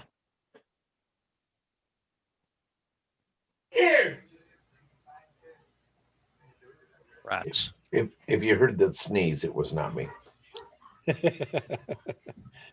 Oh yeah, Randy's got his screen where we got it the top all the way to the top and all the way to the bottom. His is only about 3 inches high. Well, because I've got that screen that I sent you a picture of is with my monitor turned 90 degrees, so I can do the net here in 5 minutes. Ah.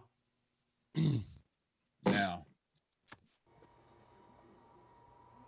Okay, you see all that up here, but you notice you don't see any more contacts coming in.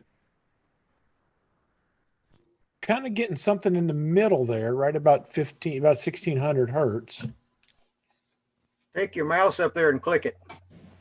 But there's nothing on his band activity on the left side there. There you go. Right. Nothing's decoding. That should be scrolling down. But boy, it grabs the whole band. However, it pays more attention to where your green marker is. That's why you can transmit off that far, anywhere on the band. It's going to look for your call. But in this case, Mark, have you reloaded WSJT-X by any chance? Just for. Yeah, I did. You've got the 2.2.2, right? Yep. Okay. Well, yeah, that's. See, what I I'm don't have looking all at. those little blue sliders on my waterfall display. I wonder what version I am. Well, you can, if you up in the top left corner where it says controls, if you uncheck that, your controls go away, and it'll have those two bars. Yeah, there'll be nothing there. But when I click it, when I have controls checked, I have the bins pixels over to the current cumulative. Oh, I see. They're down there, but they're not. They're grayed out on mine. So Ken learned something. What the heck? What do you have for a display? How are you displaying your Digipan or default? You might go back to that. That's why if you'll go to Digipan, and my default doesn't gray. I guess I can. I guess I can select them. Okay.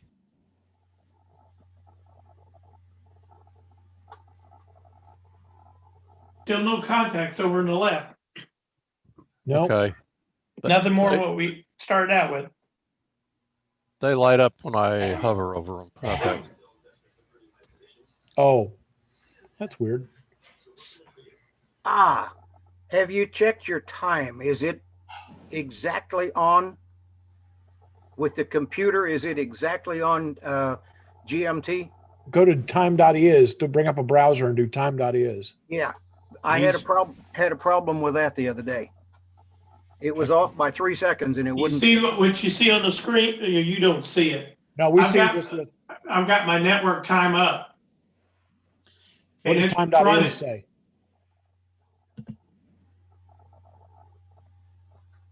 Well,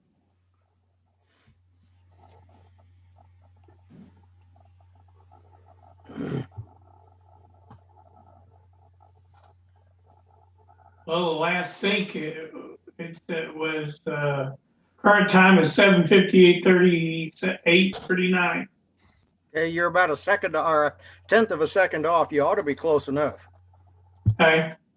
It's not going to affect his receive, I don't think. No, it won't affect his receive. All it will do is affect his if he's working with the same time as everyone else. Okay. Yeah, and that latency we're getting from that 1 second is going to be from Zoom anyway.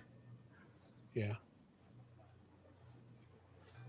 And I'm seeing about the same. I'm gonna have to go to mute. I have got the net here in 2 minutes, so I'll be back. Have fun, man. All right. Thanks, Randy.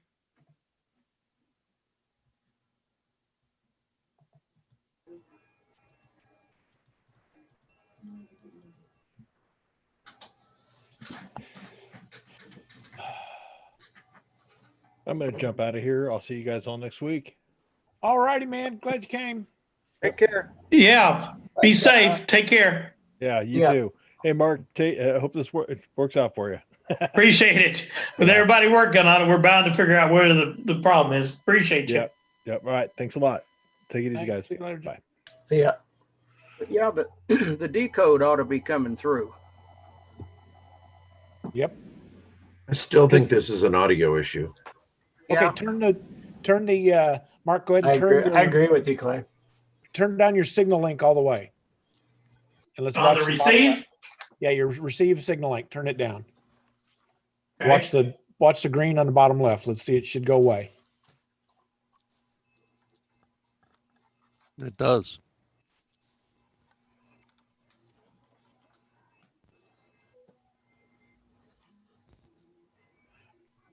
Now, are you all the way down? All the way. But you're still getting Turn it some all the way signal. up. Do like a 10 count and see if it's picking up your microphone. Okay, you got it all the way up. All right. You know, so that's coming. That's the signal link. There you go. You're clipping. That's good. That's all the way up.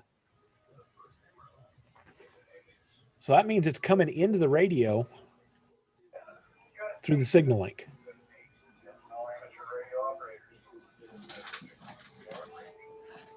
If you can twist that back down to about 30.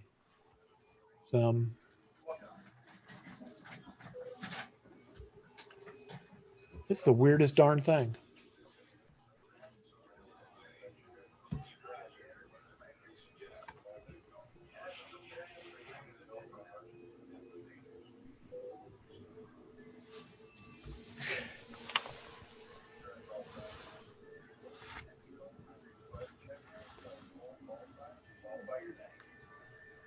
just below 60 there is about where you want it.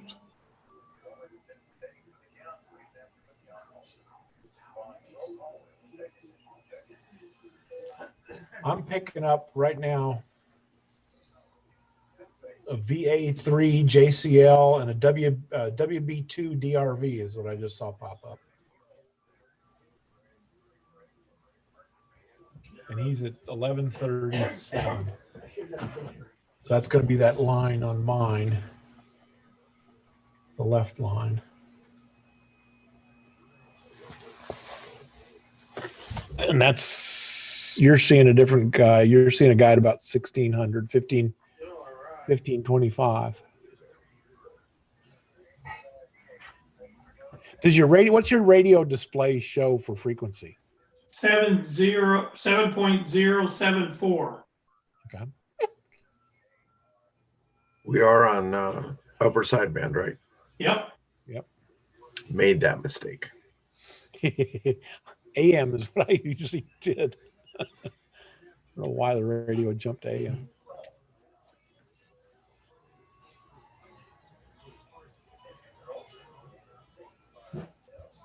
It's probably going to be it's probably something stupid. A face palm thing when we find it. If you guys look in the Zoom call, Mark's got 2 audio feeds. I wonder if one of those is overtaking the other. Different computers. Yeah. They're 2 different PCs. Yeah. Oh, okay. Yeah, you can see me on my laptop. Yeah. And my computer across from me there is running the program. Yeah, and it's showing audio trying to connect, so it's obviously not connecting to that audio device. Because if he connected with the audio, we'd probably hear the audio. Well, that would be a good thing. On the computer, on the Zoom on that computer, change the microphone to that codec channel, and it'll come out on Zoom. Yeah. And we can listen to see what's coming in. Something just popped into my head. I've had problems where the actual Windows sound software the settings were really low or muted. That has frustrated me on FLDigi before, where I wasn't receiving anything and something was muted. Well, we're getting audio over here in the bottom left, that little green. Uh-huh. Yeah, but looking at that portion of the waterfall, that's not, those should be almost solid lines, 15 seconds in duration, but he's getting signals. It just doesn't look like the audio There ought is. to be some red in there. Yeah. Well, if you turn it up, it'll get red, but What do you turn up? audio or the receive volume. Oh, okay. Or you can tone up just the blue, the top left blue knob will do that too. Yeah. They Oh, play with Mark. play with the colors and make it look more intense. But that shouldn't affect decode. You can play Gary England on a weather radar. Yeah. I have 80 meters, Mark. So if you want to give that guy my information. Oh, good. I will do that. Yeah, I can do it mobile, or I can do it. Currently I'm moving, so I don't have an 80 meter antenna up, but I can always go over to N5Y's at A's house, and his 10,000 watt amplifier and 500 foot loop. I'm pretty sure that he could feel it and not only copy it. He can go audio. Yeah, it's there's a couple people in the area that refer to that 540 foot loop as that illegal antenna. Hey, how's that work? I want to put one of those up. Oh, pardon the French gentleman, but that's better. That antenna is better than sex. Really? Yeah, I ran 540 foot loop. It's 30 feet off the ground. I ran 100 watts on 75 at a net, and there's guys that were running 1200 watts that are going, you are the loudest loudest signal on the band tonight at 100 watts. Neat. So, and it just comes obnoxious when he runs this kilowatt. What secrets? It is literally 540 there. I've heard stories that 580 is better, and I don't know. Depends on where. It's a 160 meter antenna. So where you go on 160 is really where you want to play with it. Okay. So he's got about 555 foot of wire. It is it's got the ladder line has got to be an odd length. It can't be resonant on any ham band. Okay, so your ladder line back into the shack? Correct. Okay. And then that feeds into a 4-to-1 balun, and you go coax from there. And his balun actually sits above his head. It's all ladder line into the shack. He's got about 10 feet of Belden 9913 or 213, RG213 that he goes to the amplifier. That's the one I want to build next, and I'm glad to hear some details. That's any special thing on the ladder line. Just make it non-resident or resonant, or just non-resident. He uses I think he got the ladder 450 ohm ladder line from the Wireman. Okay. Tuner. We tune this. Yeah, it's going to take a tuner, but it typically doesn't. I mean, we use it, or we have used it on 160 all the way up to 10 meters. It doesn't necessarily like 10 meters very much, but 40, 80, and 160, it works really well. Yeah. But it's about 30 feet off the ground? Yeah. It's held off the ground by the poles, the corner poles that he uses are just some camouflage netting supports that he picked up. Yeah.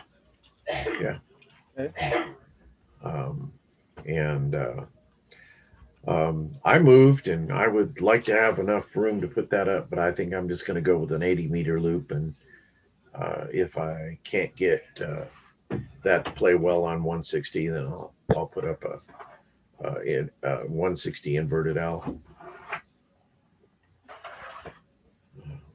But John is kind of the master of that loop. He in the area. He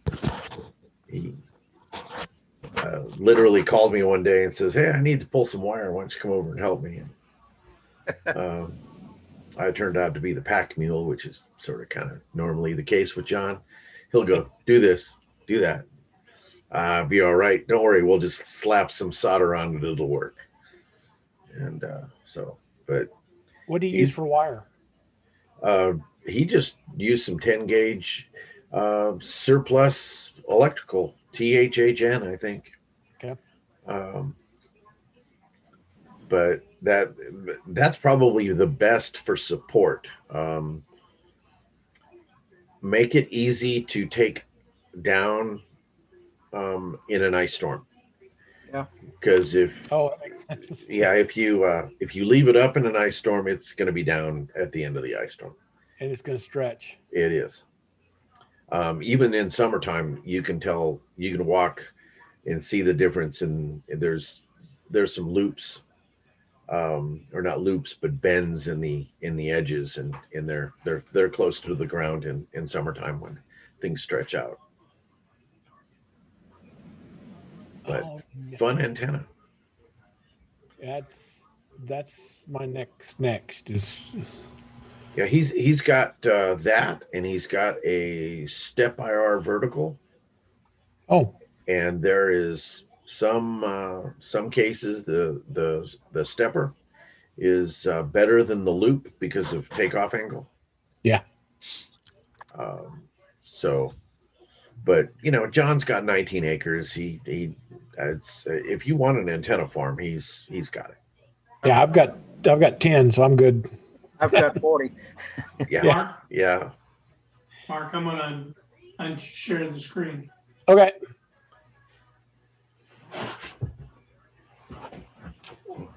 My satellite dish, my 10 gig satellite dish just walked in. Come here, girl. There you go. Oh, heck. Yeah, she just got spayed yesterday, so she is not liking the cone of shame. Probably not. Wouldn't be liking you. That's this morning she got her pain meds and hot dogs, so she's liking me a lot. Oh. Yeah. There you go. All right. She's my close to $1,000 free dog. They happen that way. I got divorced. I lost all the dogs in the divorce, and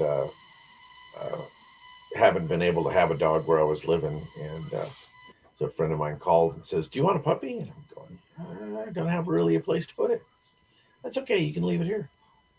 And I go, "Well, let me think about that."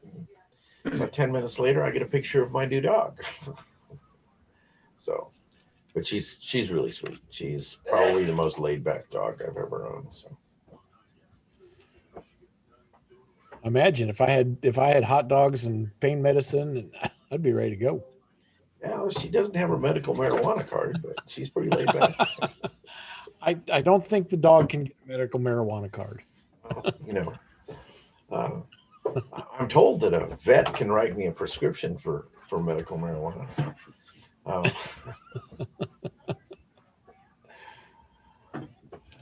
Does anybody on here know James Erb from Tulsa?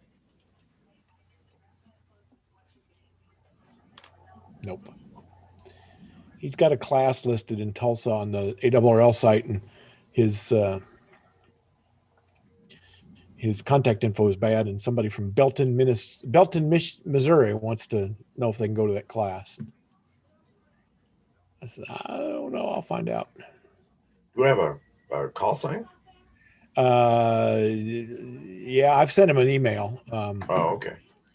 I just didn't know if anybody knew him. We'll see what happens on that stuff, but where did this go? Yeah. Guys, I think I'm going to call it an evening. All righty. We're glad you showed up, man. Welcome to State. Thank you, sir. I'll look forward to talking with you again. Please do. Come back and visit anytime. Yeah. Okay. Nice meeting you. 7-3. 7-3. What a deal. What a deal. All right, Mark, did you get anywhere? No. You know that the audio is set up, right? What about levels in your computer audio? 75%. Both? Mm-hmm. There's nothing muted, or is there a keyboard mute, or? Nope. Okay. Can you see the levels register within the audio device? Yes. So you know you're getting signal in. We know we're getting signal in, and you know also from the sound side you're seeing it. Okay. I did notice something a minute ago. That's why I went in and got out of it. When you guys were talking, it was trying to key up. Every time you said something, you would see the transmit flicker to what you said. Vox? Do we have There's some Vox kind of on? box setting or something? Yeah. No, it's off on the radio, I believe. Let me look. Nothing on the mic. Let me look. Unplug the mic, maybe. Yeah, Somebody there had you that go. great idea earlier. Yes. Sorry. I'm still wondering if we're not getting an audio conflict of some type. I'm with you. I'm in agreement that there's some kind of audio issue. Maybe, yeah, play it, have it come out of the speakers on the computer and see what it sounds like there. Is probably the next one. Yeah, I mean, if Is he running everything through the sound card on that PC, or is it actually running through USB virtual adapters? Oh wait, it's coming through. It's coming through Signal Link, is what's coming through. Right, but is that hooked in through USB in the computer? Okay, so is the sound card that's built into the computer actually disabled? Yes. I'll be right back. There was a boom in the front room. Okay. Uh-oh. Uh-oh. Uh-oh.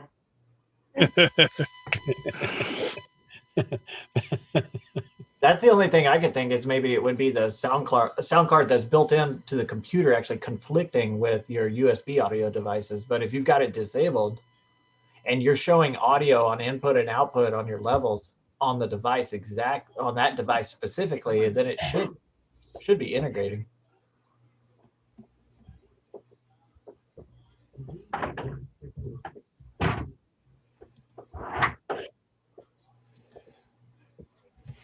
Yeah. There are other ways to hook up the signal link besides your USB. I think you've got audio jack cable inputs and things like that as well. That might also be something worth experimenting with, or at least researching. Yeah. How about a new a different USB cable? Have you done that? No. Another thought is, do you have an audio input on the sound card that's built onto the PC? What do you mean an audio input? Like, so you have an output for audio on the sound card that's built into the PC. Is there an audio input that you could plug into and then disable? It would be a line. It would be a line in. Correct. Yeah, I've got that. Can you hook it up with the line out on the sound card and the line in on the sound card, and then unplug your USBs and see how it works that way? Yeah. I'll have to get some cables for it, but yeah. Yeah. I would try that. But you had it working, right, Mark? Yeah. No, I've never had it populate with a whole bunch of contacts. Never have. Okay. I thought you and Ken had that up and running. Okay. No. I would not here. I don't. I would definitely try maybe just unplugging the USB cables and hooking into the line in for your audio in and your audio out on the built-in sound card and see if that works.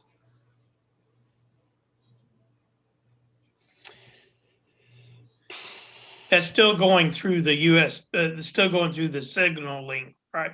Right. Right. Signal link. You can specify what device you're using. Right. So in that drop down for your sound devices in Signal Link, you can specify if you're using USB or the actual onboard sound card.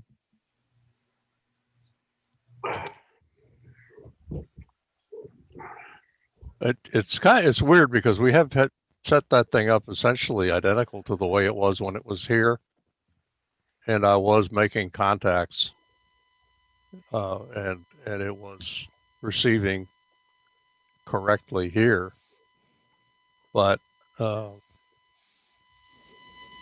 still think we need to bring my little loop down there and hook it up. Yeah, I think that's the right answer. That's what Randy thought. Yeah. Bring the loop and put it in here, and hook it up to the radio. I mean, mine's sitting next to the garage door right now, pointed at the garage door, a metal door, and it's still filling the screen continuously. Doesn't transmit out so good, but and I had France and Brazil and Japan. 60 meters at about 2 o'clock in the morning or between midnight and 2 can be a gold mine for DX. I have just one of the little grasshopper verticals, 9-to-1 on them on a 18-foot piece of aluminum. And I worked Japan, Australia, New Zealand, 42 watts. And my boss doesn't necessarily like it when I stay up till 2 o'clock in the morning because I'm a little grumpy in the morning. But yeah, I've had a lot of fun on 60 meters. I have a question. Okay. We were talking about 42 watts. I've read a lot of stuff about digital and everything, and it says you don't want to use a lot of power. In fact, some of them recommend don't use over 25 watts, but I've heard some people saying they're using 80 watts. So what's your opinion on it? There are folks that I've heard using 300 watts on FT8. Those are the folks that at noon from the East Coast on 75 meters or 80 meters will get you a plus 10 signal strength on FT8. It's not necessary. Well, the whole purpose of digital mode is that it can actually cut through it even with a weak signal. Yeah, and there are individuals that want to be the I'll call them the alligator. They want to put out a signal bigger than their ears can hear. I'll be admitted I'm kind of a numbers geek. I put it on 42 watts by just spin of the power meter, and I started dabbing all kinds of DX, so that seems to be my lucky number. That's not a numbers geek. That's a lucky guy. Well, that is fine. I was just curious because I've heard both sides of the story. Yeah, I worked lots of guys on the West Coast and Hawaii when they're running 10 watts. So I just bought a Signal Link. I hadn't got it hooked up yet. I had to build a computer, which I just got the computer going yesterday. So I'm checking that out. Yeah, my first experience with FT8 was on field day in 2019. And it was my radio, my laptop, and I got lucky because the guy says, "Hey, let's try FT8." That's, well, it's not set up. Okay, no problem. Boom, we click here, do this, set this way. So when I got home, all I had to do is plug an antenna in the radio, and I was ready to go on FT8. But all of field day, we were running 30 watts. Well, I didn't mean to dominate the conversation. I was just no. Questions are questions. That's kind of what this forum is for, I believe. Yeah, no, that's perfect. And yeah, you can hit you can see the 600-700 watt guys, and there's a big religious argument on Facebook stuff, but the idea is they say it's a weak signal, not a low power signal. And okay, but if you're putting 800 watts, it's neither. What about Whisper? Well, that one's kind of clever because you have to encode the power level that you're using to calculate the loss across the channel. And if you're putting out way too much power, see, I'm dumb about any of this stuff. It's distorted. Yeah, good. No, that's a good question. I was just going to make a quick comment. Oh no! Here goes the. No, I don't work a lot of digital, but no, Come just on, 800 watts is the way you need to run this. Just FYI, there are quite a lot of Far East Japan and through west of there, a lot of stations do run quite a bit of power and antennas as well. More often than you'd imagine. especially for us here in Five Land, if they're going to get all the way here, a lot of the Far East stations are running quite a bit of power and quite an antenna setup. Yeah, that's from a couple of them that I've chatted with, and it's like, oh, okay. It's like, as they say, it's what Mark said is it's a weak signal, but not necessarily low power mode. But that's a couple of them that you can work, and they've got good ears there as well. But it's that they roll with that. It's like anything else, Wayne. It's how you want to live in the hobby. I think Peter and I would probably say, let's do it on 20 milliwatts. And Harold would say 20 milliwatts, let's go with 20 gigawatts. And that's just how you want to play. Well, I've always been of the opinion that life is too short for QRP. But and as far as digital goes, because I know how a digital signal works, you don't really need to push a whole lot of power. Yeah. With the exception of Mr. Peter Core there and his commentary, and I did take that. No, but hey, yeah, but Wayne, if you're doing Whisper, 5 watts should be plenty. The thing about Whisper is leaving it running for a while. If while you're in the shack, a couple, not just 1 or 2 cycles, a couple of cycles, that gives the other station, all the other stations time to pick you up. What is a cycle? Oh, it's like a 2-minute cycle. Yeah, but Whisper, you don't just throw out a single Whisper. You put out that 2-minute Whisper cycle about a couple of times every other 2-minute cycle. You put that out over an hour and that should give you a good gauge of where you're going out. Where you're hitting out. Or actually hearing my signal. Yeah. Oh, it's not. What I'm saying for Whisper, it's not. Hey, I'm just going to throw out a single Whisper and then see who hears me. But instead, do that over a half an hour period on Whisper. Whisper is a patience game. Yeah. I would think though, if you just throw out a single one, well, not everybody may be listening. Some guy that might hear you is not listening at the moment. So well, there's stations all over. If you go to whispernet.org, WSPRnet.org, and you can watch the stuff that's being run through there. And it's really neat to watch before you get anything hooked up. You can see how the signals are going, and you can see what power each one was transmitting at and how they were received. So if you put out 800 watts, I don't even know how high does it go. What does the highest one go? It should be here on my display here. Hold on, mode. What are you wanting to know? I would think that if you try to push the envelope too much, you're going to start splattering.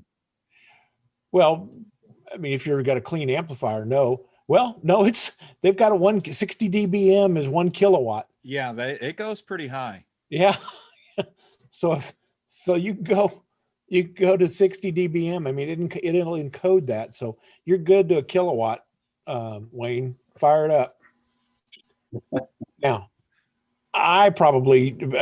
Peter's right. If 5 watts is a good high number, and that's going to be 37 dBm. I typically run it at the 20 milliwatt or 200 milliwatt, 23 dBm. Well, some of us can't go that light. Right, yeah, but I've got the little Whisper dedicated unit that does that. Yeah. But yours is probably 5. Is that what you're doing, Randy? I switch up sometimes. Most of the time I do 5, but sometimes I will kick it up to 10 just to see what propagation's doing. Do you actually notice a difference? I mean, it's 3 dB. That's not much. Not much. I'm going to find out. I'm going to run it differently tomorrow because I'm switching the legs on my antenna 180 degrees to see if maybe it will change anything there. So my radio is an older Kenwood TS140. It doesn't have a dial for the output, or it has a little slider. So it's kind of hard to judge. You have to kind of slide, and then when you key up, you can see what you're putting out or whatever. But I mean, for the most part, put it in the middle and you can guess at 50 watts. What's the maximum wattage on that radio? 100. Okay. Well, if you go halfway, estimate 50, but it also depends on your coax and everything else that you're running to, if you have any loss there. But I power meter should be pretty close. And if you're running, stuff like LRM 400 and stuff, you're not going to have any loss. Yeah, I'm running RG213 at the moment. Okay. But did okay with the North American QSO party this past weekend. You ran it. Did you make all the contacts? Nobody else has run it. All of them? No. No. I mean, of course, I only got the 40-meter dipole, and it's kind of pointing toward New England states. And I got mostly Virginia's and Pennsylvania, and they even got Florida off the edge. But there's no way I get 50 states. I did get California. But I only made like 30, 35 contacts. But it was just fun. It was something to do. Mark, have you played with the FT4 yet? No, I haven't. Is there anybody over there? No, but 7.5 seconds is pretty dang quick. Yeah. No, I haven't really. I've been just setting it up to listen. I'm setting up my radio and Ed's radio, and I haven't set up for any transmit stuff yet. I've just been running monitor. I did three. I don't know if you were on earlier. 3 days in a row now, and I've got 81. I've heard 81 countries out of just 3 days on 40 meters with a crappy 10-meter vertical. It's just amazing. So has anybody tried the new mode, the Q65?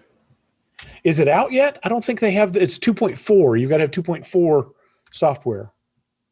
And that's still beta version if you want to do that.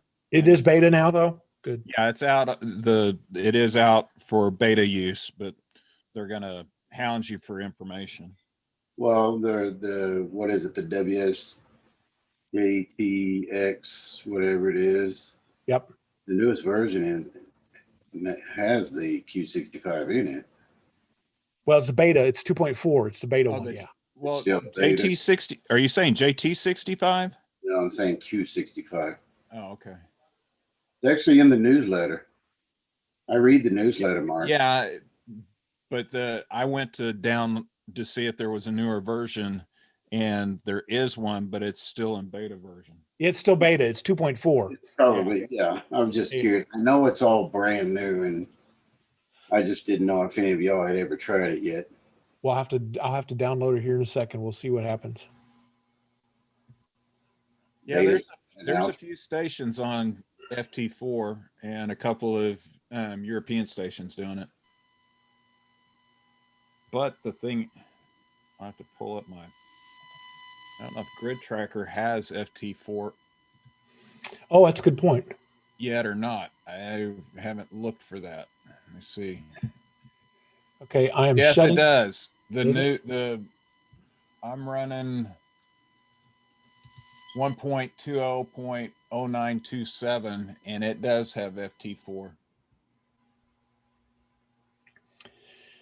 Yeah, I think that's the version we were talking about the other night. Hey, Mark Klein. Yes, sir. Your 60 dBm on Whisper. The challenge is to feed that into a antenna that you put in a hole in the ground. Now you're talking, brother. Yeah. See, that's a fun part. Yeah, apparently the Q65 is geared towards more like 6 meter and up, 2 meter. Moon bounce. No, yeah, but if you go read the specs, he's saying on 6 meters, the Q65. I don't think it uses the word guaranteed, but you're supposed to do 1,000-mile QSOLs without any propagation conditions. Jeez. And put it at 60 dB, so so you can get through a brick wall. Let's see, WSJT-65. Where's the download? And then the other thing for other Mark working on the what's that? The FT8 setup. Maybe you could tune to, I know, just tune over to WWV or some other strong station to make sure there's That's a good idea. Big stuff coming in through, or even just record. Listen to it through the computer's speaker audio. Yeah, to make sure that I'm actually getting something rather than on the side. Hey, Randy, did you help? I heard you help a lot. You helped Denny up with his setup. I've started it, and it is actually the only problem we're having is getting it to trigger for transmit. Yes, he is getting some stuff, but he's having a little bit of same problem as Mark's having and not picking up that many. And then I looked at him, I said, Denny, what antenna are you running right now? He goes, oh, I've got it on my 40 beam. And I'm like, okay, no. He's on a cantenna in the ground, man.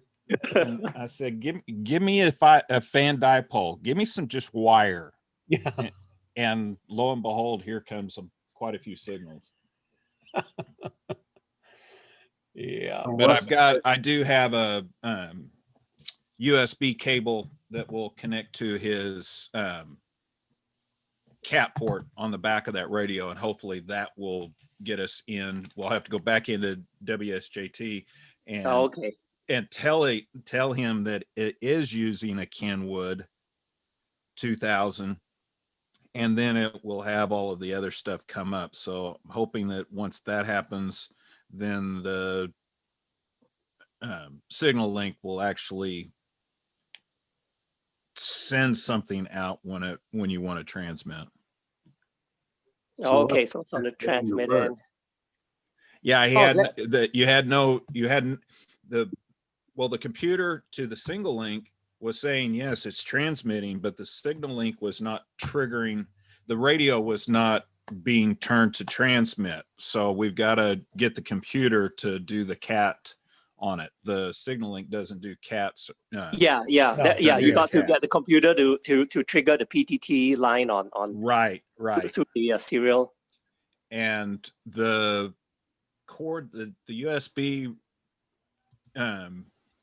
serial that I have is chipped for Windows 10, but I didn't have any of the female node adapters, so I had I ordered a couple of them and they came in. So because mine's a male on the cable side, and of course his serial port on the back of the radio is male, so I had to get a female to go in between them. And I'm hoping to go down there tomorrow. Oh, fantastic. And I think he's been, I don't know, anyone else on the chat that what's the best CW skimmer out there? I think Danny mentioned it another time when we were chatting. He wanted us at least get a look at what activity was out there. I think FLDigi is about probably the main one. Oh, you mean a software decoder? I was thinking a web-based thing. Okay. No, software decoder. Yeah. I'm running FLDigi, and it decodes good if the code is good. It does good with machine generated. It doesn't do so well with hand generated. Oh, for sure. I use HRD, and it does. It's about 50-50 as far as the hand stuff. Some of the nets I get on, there's some folks that are running computer generated and some hand, and you have a tendency having to chase the guys on the computer generated around a little bit because they're I think they're moving around on a waterfall or something because they're never in the same place twice. I know it's like ARRL has actually I think they're doing CW of some sections out of the QST magazine, and it's computer generated. It FLDigi will decode it really well. Yeah, HRD does that. I've looked at that on a couple, 2 or 3 bands, and it's 100% copy on that. Yeah. Solid copy. It can be. I always love it. People put a space between SO and LID, and first time I decoded that was somebody said me it was solid copy, and I read it as solid copy, and I went, wait, guy doesn't even know me, and he's calling me names. Yeah, because when I was chatting, Danny was mentioning, I think he tried some audio direct decoding before on FLDigi, and he was mentioning that he seems to remember a Commodore 64 from umpteen years ago seems to decode better than what modern programs can do. So we're trying to decide between it's everyone, it's either that or people's fists these days aren't that good. I'm going to date myself a little bit, but I've used the Commodore 64 on CW when I was in the Air Force. There you go. I was going to say umpteen years ago does not give it a precise recommendation. Now that would have been 87, 88 when I was in the reserves. We had to do a one of our every quarter, the entire weekend had to be trafficked via CW, and we would transmit somewhere around 4 megahertz across the runway to an Air National Guard unit, and the max speed that we could run was 5 words a minute. And when you're doing lots and lots of traffic, that is a very long day. So we'd go in, they'd send us, we'd type out replies in the type ahead buffer, and when they were done, we'd hit transmit and go make a sandwich. But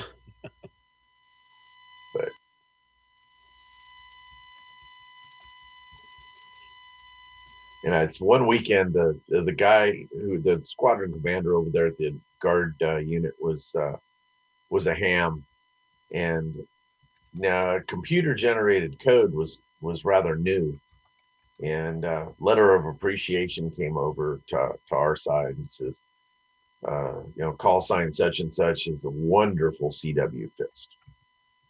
And I'm going, well, that would be the Commodore. That's pretty cool. But yeah, it was just a little Commodore 64 and an AEA. Oh gosh. AEA Amtor patch. Yeah. I had to do RTTY, and we had a radio that the radio, the HF radio itself came out of Harris, and it was horrendously expensive. And the peripherals to do FSK were just jacked the price up even more. I'll repeat, we were in a reserve unit, so we had no budget. And I told, they were looking at maybe $1,500 for an FSK board to put in this radio. And I said, we can do AFSK, run on lower sideband, it'll be fine. Well, we're military. We can't run on lower sideband. Okay, yes, we can. Nobody will know. Yeah. And I got told a couple times that I didn't know what I was talking about, so I just did it. And the RTTY link stayed up. It was stable. We were passing traffic, and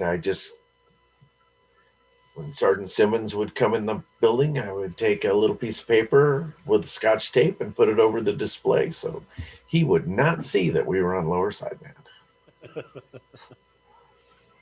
Don't look here, Sergeant. Yeah, that's. How are you doing that, man? Smoke and mirrors, sir. Yeah, I use a crossover cable. Yeah, that works. I like that. Yeah, that's always my answer for everything. It's a crossover cable. Oh, okay. Oh, okay. People usually go away. Yeah. Okay. It's one of our nets. We have a gentleman that he doesn't understand that he's got a software, a box checked somewhere in his HRD that is causing him to transmit in reverse. And he goes, "You guys are all screwed up." And I'm going, "No, we're communicating. You're the one that's got the issue. It's not a case of I'm right, the world's wrong." Yeah, you've got the issue. Just there's a box somewhere. It's something stupid. So. Okay, I've been looking for WSJT-X 2.4, and I can't find a download. Is anybody got a download, or is it still beta? I just had to look for it myself. Couldn't find it either. Yeah, I saw your link. Okay, you saw the link in the chat? Yeah, and that's better than my link, but they also say in here, back to our power question, they were talking about 1,100 kilometer range anytime without propagation. That's at 300 watts. So they're trying to push some power in that test. They were getting 1,100 kilometers. Well, that's forcing propagation. Yeah. It's like when K3LR comes into the ears 28390 10 meter net at 8 or 9 o'clock in the evening. He's opening the band. Yeah. Yeah. You can hear the ionosphere crack before he comes in. Yeah. So I don't see a download. I guess it's still super secret beta. Don't have the right handshake. That's exactly what I'm looking for. I only see the 2.3. I was gonna, yeah, me too. I didn't know 2.3 was out there either, but well, that's the beta version. Yeah. But I'm running 2.2 and didn't know there was even a 2.3. Is 2.3 the beta for 2.4? It might be, because my team, the programmers, have done that in the past. They'll put the odds as beta and the evens as production. Let's go look at that. That might be. But then nobody's got a hey, here's where you get it kind of thing. Well, the RC means the release candidates version. Because if you guys are wondering what we're looking at here, it's us. I just fired up. I just loaded WSJT-X while we were talking, and I've got it set to baseband audio from 0 to 3 kilohertz. Oh, so that's the audio. Yeah, that's us. That's our audio. That's kind of not what we were seeing with Mark's though. No, because he's on a different PC. Yeah. Yeah, his audio settings in the PC might be different. No, I mean that's not. It's not like we're using the wrong audio on Mark's. I think that's a totally different look. One thing I'm noticing too is let me move the camera over here. The little green bar is going up and down a lot more often. Oh yeah, that's a good point, because then you get the audio. Hello, test. Yep. And mine wasn't going up and down. Yours wasn't? No, it was staying steady at about wherever I set it. If I set it, If I set it for 60, it was staying at 60. Right. Guys, I'm gonna boogie out. Y'all have a good night. See you next week. Hey, before we leave, Sam. Yep. Thermostat, Z-Wave, anything that is the only thermostat to get, or do you have nothing on that? Well, I'll tell you, I use it's a company called Radio Thermostat, and I do mine through Wi-Fi, but they have a Z-Wave radio I could buy to plug in the side of it that would work too.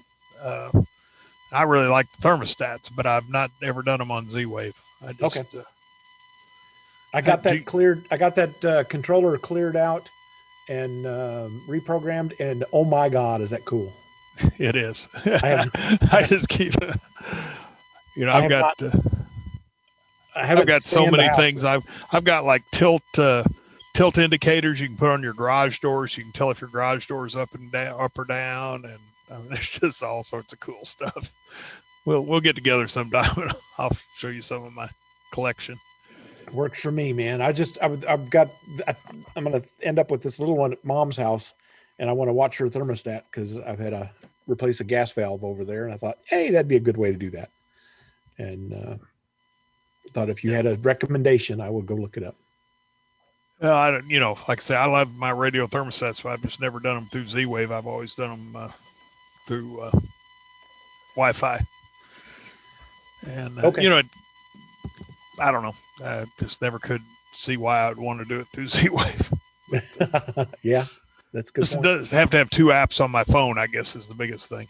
I could use the geo fencing and stuff a little more if I had it all on geo fencing and then notifications. Yeah. But anyway, I got to run. See you guys. See you later, Sam. Be safe. Bye-bye. Take it easy. Hey guys, I'm gonna get out of here too. Thanks. Okay. Good night. See you later, Don. Be safe. I'll try. Is Galen still here? No. Okay. I've got to head out too. My battery's going dead. Well, y'all have a great one. See you later, Lyndall. Take care. Take care. Later, Lyndall. Have a good one. Hey, Mark. Yep. You ever heard of a radio waves antenna tape? Yep. Carl's probably got one. You got one, Carl? He's muted. Carl's muted. Radio waves, what? Radio waves antenna tape. Tape. Looks like a tape measure. Looks like a tape measure, but it's an antenna. Yeah, I do not have one. Yes, I have seen them I saw them at Dallas last time I was down there. I saw one of those, and it took me forever to figure out if it was a tape measure or if it was an antenna, and I'm still not sure. Well, it says that it will work between 2 meter and 30 meter.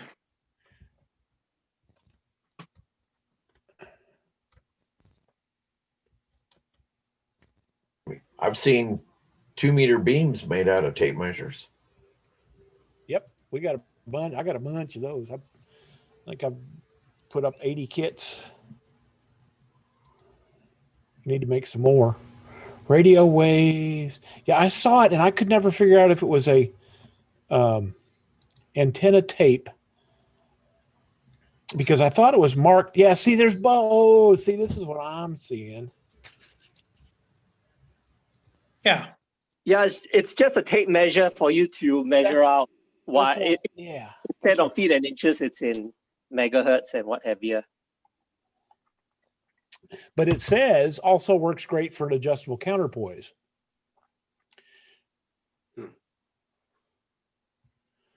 So I guess you can connect.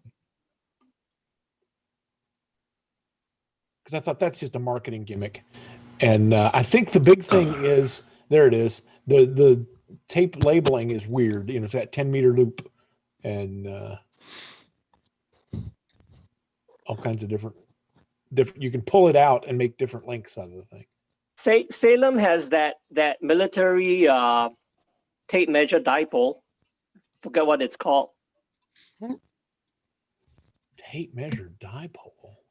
Oh, it's this large cassette with two tape measures coming out on each side, and then I think it's military stuff, and then you literally pull it apart, center mount it to exact whatever frequency you want.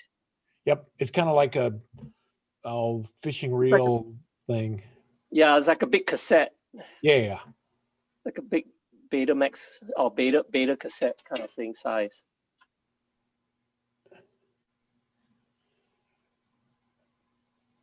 Is that it?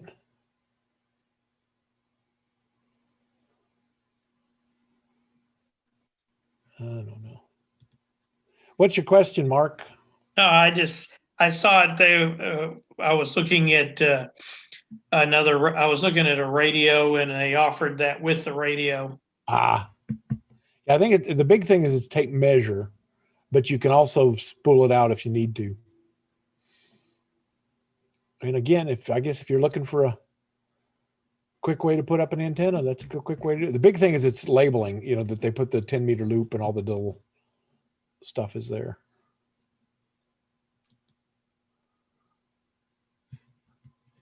Stuff is there. No, I'm still eyeballing a radio. I'm trying to find a 2kW or larger 9-to-1 on them. I found a 9-to-1 200 watt, but I've got an Ameritron that I put on 75 meters, 40 meters. I'll use it on 20 if I really, really want to be obnoxious. But I'd like to put an end-fed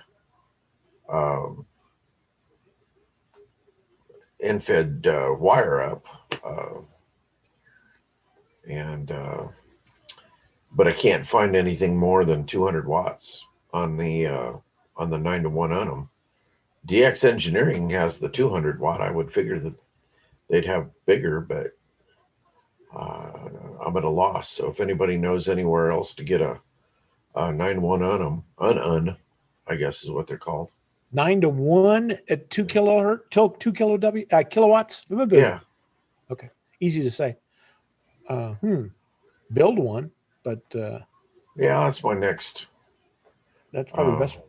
Next option.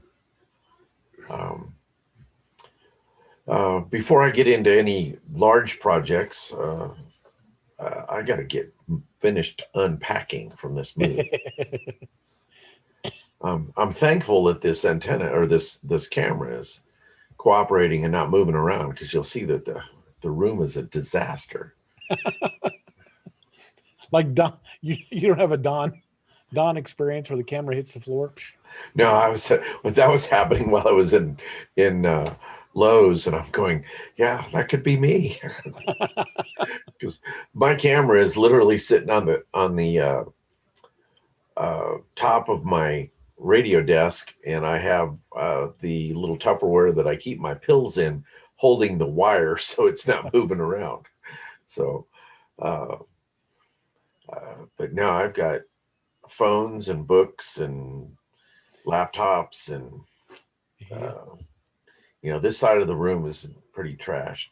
My power supply for the HF rig is sitting up on top of the shelf, and it should be.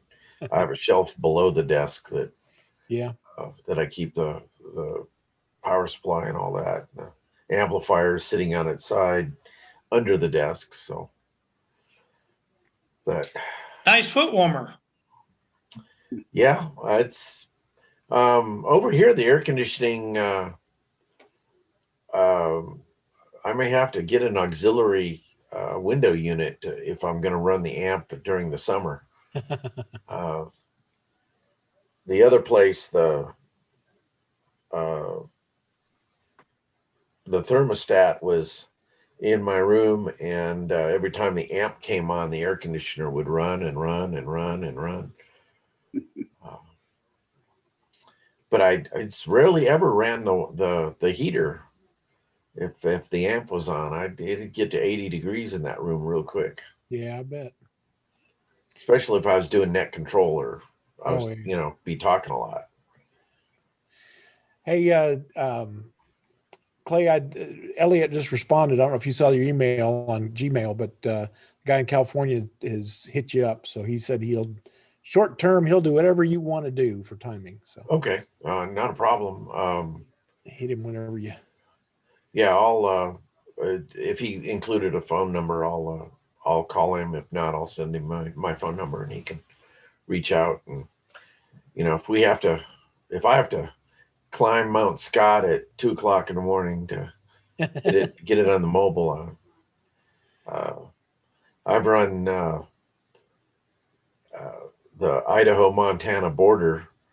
I was up there, a fairly rare grid square, and had North American pileup for folks that were looking for that grid square till about 3:30 in the morning.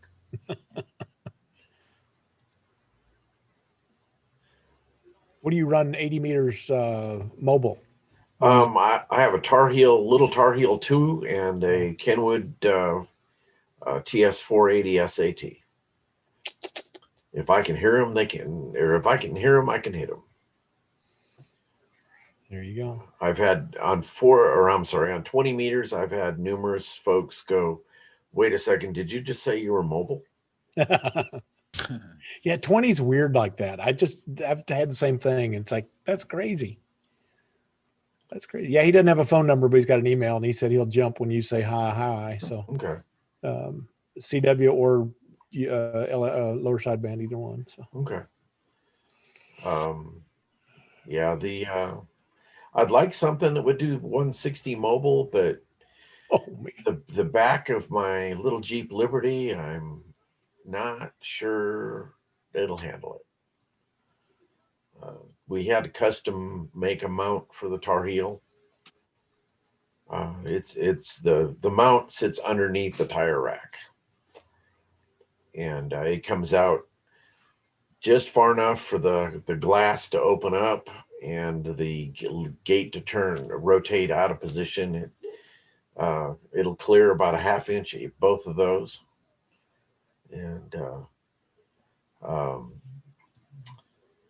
And that Tar Heel's got about 500,000 miles on it. I sent it back to Galen once because it had an issue tuning 75 meters. And he goes, yeah, it's actually just had a bug in it. A literal bug? A bug. So, no, love the Tar Heel. And I've got a gentleman in California that is a county hunter. And I have gone, hey, I'm going up to Delaware County. Do you need it? Yes. 20 meters, I'll be at 20 or 14,320 or something like that. I'll send him a text message and see if we can work. But well, nifty. Oh, nifty. Peter's got, and I put it on my screen, is that dipole, that real tape dipole doublet.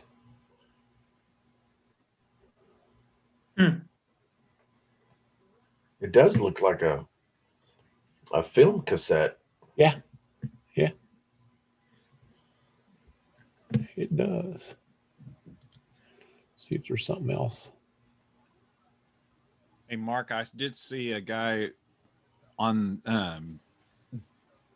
DX for that Yaesu interface. He says he couldn't get it to work with his rig, and it's now on the shelf. I'm thinking if you could get his email address, you could probably get one for pretty cheap. That was for Mark Clayton. I know he's looking at getting that Yaesu. So yeah. Where'd you see that? On DX Engineering, down in the reviews for I just pulled up SCU 17, and DX is selling it for like 195.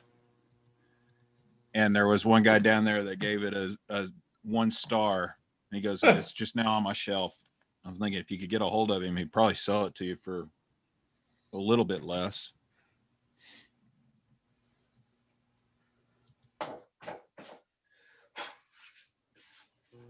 I'll have to look.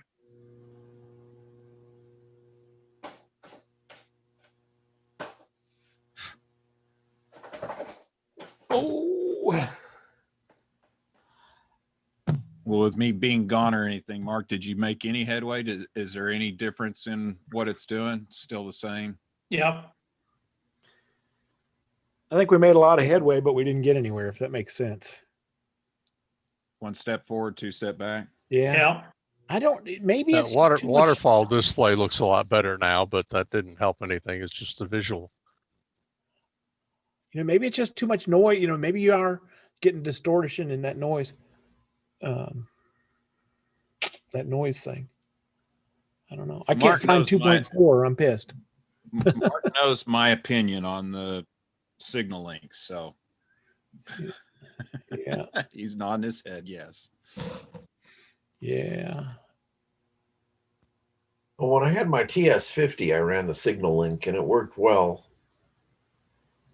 And I got the TS or the 590 with the USB in the back, and that has just made digital and everything so much easier.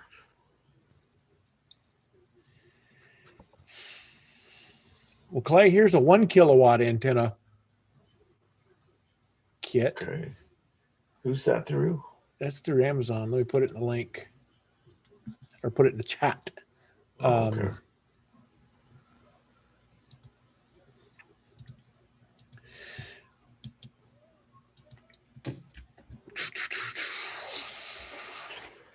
I got about 15 packages at work from Amazon today, and I'm like going, wait a second, I thought I was the only guy that shipped stuff to my work from Amazon, and then I find out that my boss is also doing it too, and he buys some really nice stuff.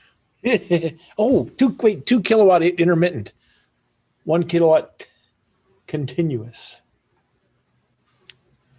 I don't know what they mean by intermittent. It probably 1 kilowatt. Wow, 1 kilowatt continuous will be key down good enough for oh, I went back to I clicked on the link and then went back to the Zoom and couldn't figure out why none of the buttons on your window was yeah, that's dangerous. It was working. Yeah. Yeah, that means you've been on Zoom way too much. I guess I've specified. I don't see where it says 9-to-1. Is it 9-to-1? Does it show what the ratio is? Or you can just build whatever you want out of it. 10 gauge. There you go. It looked like, oh, it's 14 gauge wire. That's not bad. No kilowatt. But I don't see that's what I'm trying to look for is the ratio. Maybe you just turn whatever you want for ratio. Good response, 2 to 30 megahertz. T200-2 core.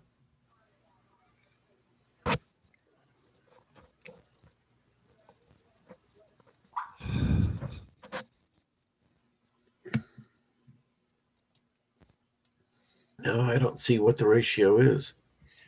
But I'm thinking with that much wire, you can.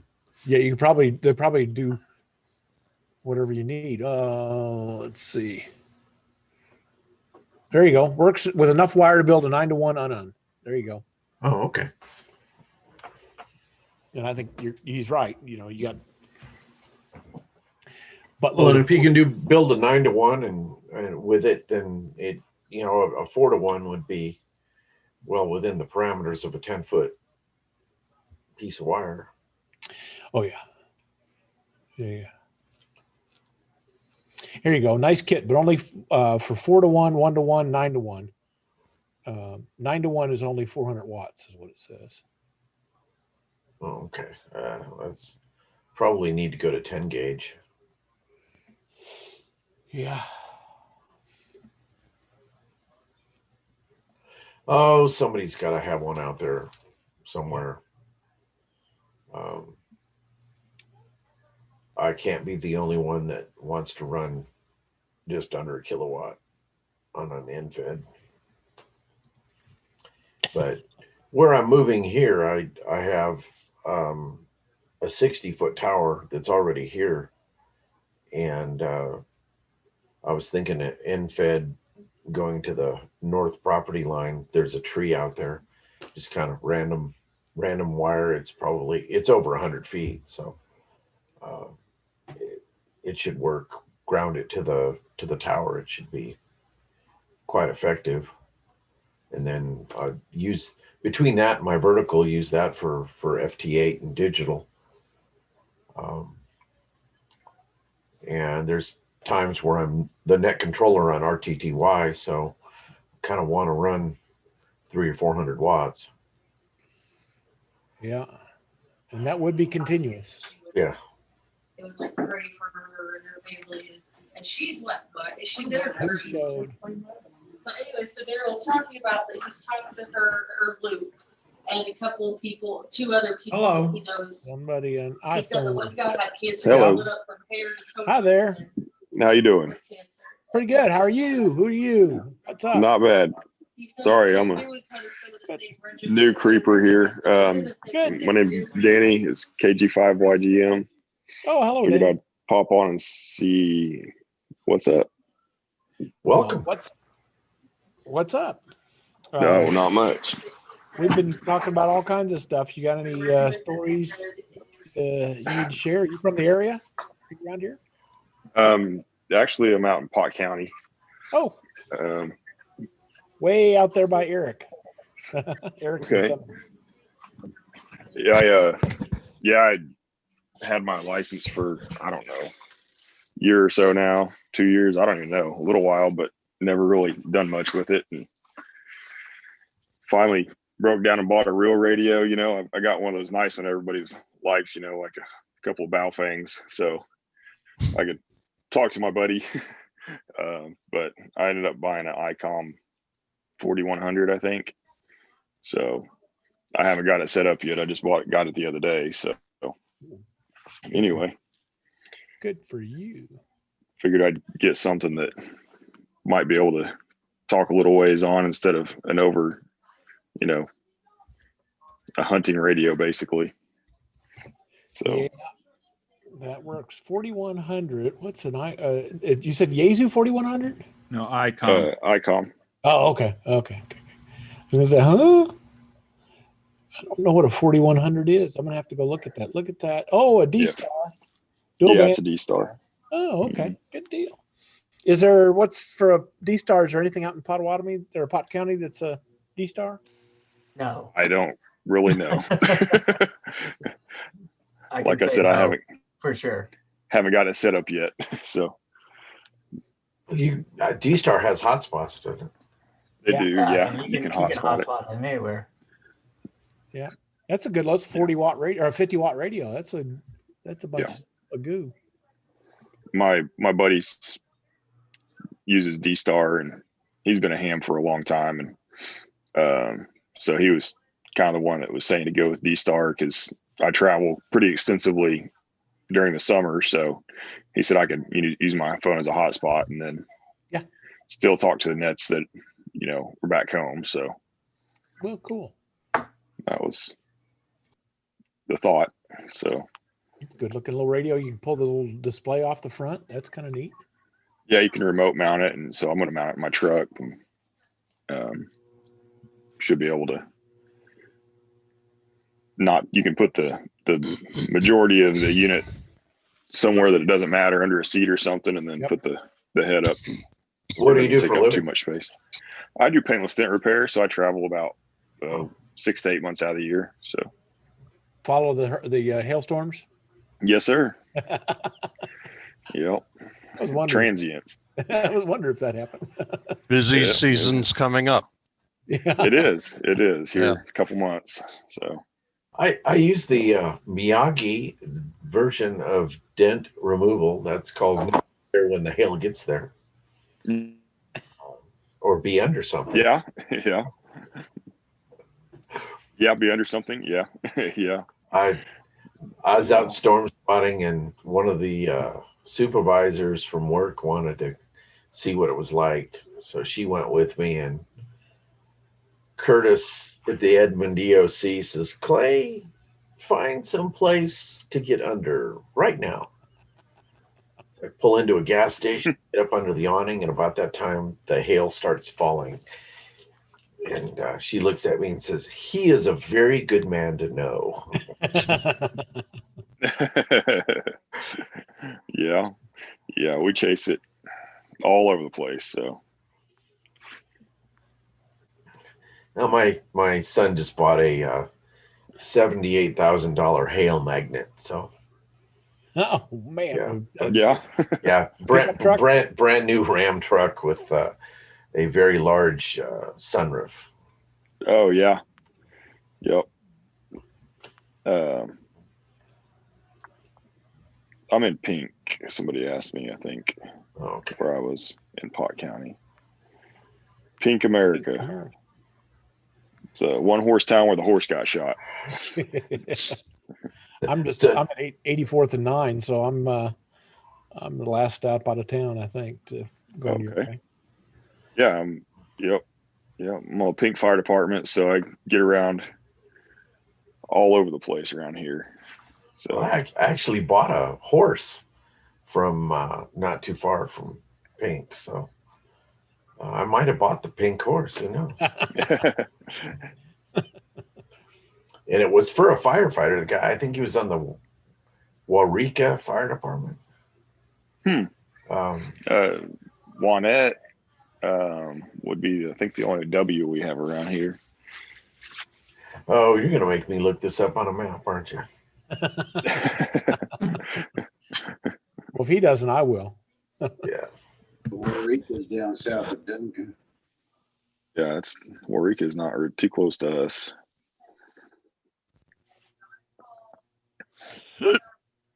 Well, you know, I live in Guthrie. That end of the state is almost nosebleed.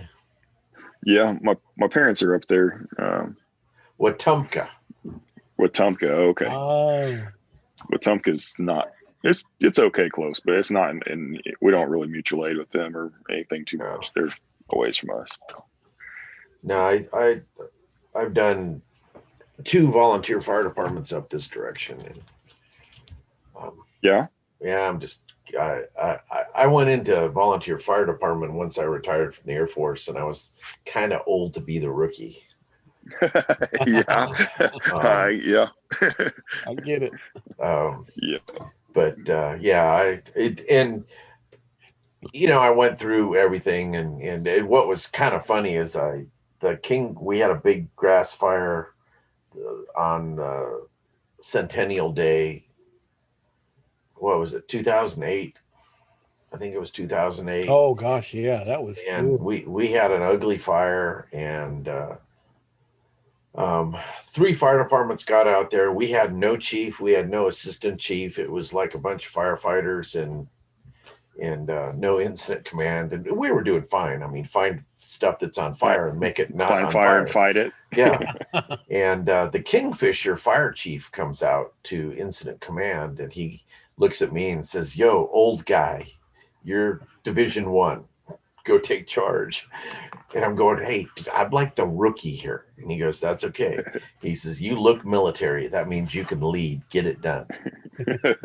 And I'm going, "Okay. Yes, sir." But my chief showed up and saw the little whiteboard with my name as the division chief for that part of the section.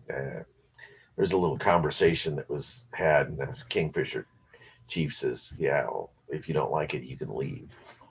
Yeah. Yep. You know, so, but no, good times. No, I the 4th year I was on the department, I developed leukemia, so I probably shouldn't run medical calls. Yeah, that's terrible. Yeah, I'm in remission. It's all is good. That's good. What doesn't kill you makes you stronger. Yeah, or angry. Yeah. But no, I spent 20 years in the military doing radio, and first few years was doing radio and blowing things up. Well, that's more fun. It's not for anytime you get a blow. Not for the receiving end of my Mark 82s, but I spent a little bit of time in Somalia. There's some guys in that country that don't necessarily like me. But I have a girlfriend that likes to do cruises, and she's rather annoyed that I can't do Western Caribbean because I'm persona non grata in Nicaragua and Honduras. Oh, wow. Yeah. Went down there doing drug interdiction, and bad guys started shooting at good guys, and somewhere in this melee, the bad guys turned into the Nicaraguan army. Oh, that's not good. So yeah, there was a little protest filed with the Organization of American States, and everybody who was on the after action report had visas yanked and can't go back. So, Wow. And if you get on a cruise ship and you can't get a visa to the country that they're going to stop in, they tend to throw you off. Yeah. But so yeah, and I probably shouldn't. You shouldn't go into those countries anyway. But yeah, good times. Hey guys, I'm gonna have to run. Well, you can walk. No, We don't mind. I gotta go. I got some things I gotta do before I go to bed tonight. So Okay, take it easy. 7-3. Good luck, man. And I'll keep working on it, Mark. Keep it up. You got it. It's probably something stupid simple. Oh, I'll either figure it out and I'm going to get a response here in a minute. I'll either figure it out or I'll set the radio and all that out front and see who picks it up. Mark or Ken will be there. What's your address? Hey, let me. I told you I'd give you $300 for it all. Yeah, right. You know better than that. Talk to me seriously. Talk to me. But yeah, I know, Ken. Buyer's remorse. Yeah, we can start the bidding at $350. I'll give you $250. Oh, wait a second. That's the wrong direction, isn't it? You're right. What I'd like to do is walk in with another receiver, another rig that works on location with that loop antenna. Yeah. And see. And then we just hook up one or the other until we figure out where the. And then worst case, haul it off to a park somewhere and see if it's a local noise problem. Yeah, it's really a noise problem. Yeah, and it could well be because you do have some noise issue there. But I was kind of hoping after all the storms that they repaired your transformers out there. And maybe why it got a little quieter, but it's hard to say. 12-gauge shotgun slug repairs transformers rather quickly. Yeah. Yeah. I'm being really bad. I'm sorry. 308s do a much better job. Yeah, from a distance. Ken, I'll get with you soon. We'll see if we can't figure out the noise issue and see if that's it. Or if it's just a setting. Well, try the loop out and Okay. And just get another receiver in there, another transceiver in there, and try that there, and try another computer that works somewhere else, same, and all that. All right. Mark, I could bring up my rig. I can bring my computer and radio and hook it up and see what it does. With my antenna? Yeah, with your antenna. Yeah, that would be in your location. Don't bring it here. I could bring my laptop and radio up and just see what it does up there. Yeah. Yeah. That'd We be can quick. always. That'd be a quick check. Sure would. Yep. Sure would. All right, Randy, I'll get with you. Yeah, I'll let you. I go back for my next test tomorrow to see if I actually get a work order back to go to work. If they say no, then I'm still quarantined for another week. And so if you want sometime next week, if that's the case, I can. KG5, YGM, KC5, KG. Okay. All right. Appreciate you guys. All right. Okay. Have Take a it great, easy. great week. Be careful. See you, Mark. See ya. There is no telling what Mark Klein's computer screen will bring up. This is a 545 or a 160 meter loop. Oh, okay. That's what I'm looking at right there. That's the kind of thing. I want to go off. Whoops. I want to go off my chimney and running around. Is that a picture of your place? No. That's whoever this guy is. Oh, okay. That built it. Nope. Is your square or rectangle-ish? Is that what it is? Square. Square. That is quite large. Yep, should be a 160 meter loop. Well, you're saying 5. So I was going to see if you had any guidance on length. But I guess it doesn't. At that length, you know, 5 foot is not a big deal, but yeah, he started it with 540 and he added some. I think he likes to play down below 1900 or 1.9. Yeah. AG5YGM KC5KLD.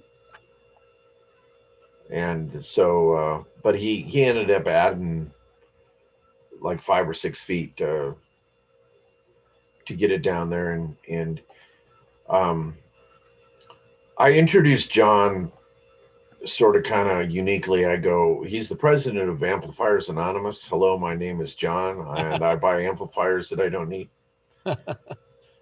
And tuners. The Ameritron that I use is his, and he says, please take it. I just keep it out of my way. But he's got like 5 or 6 amps. I acquired an SB 200 for next to nothing. Oh, that's good.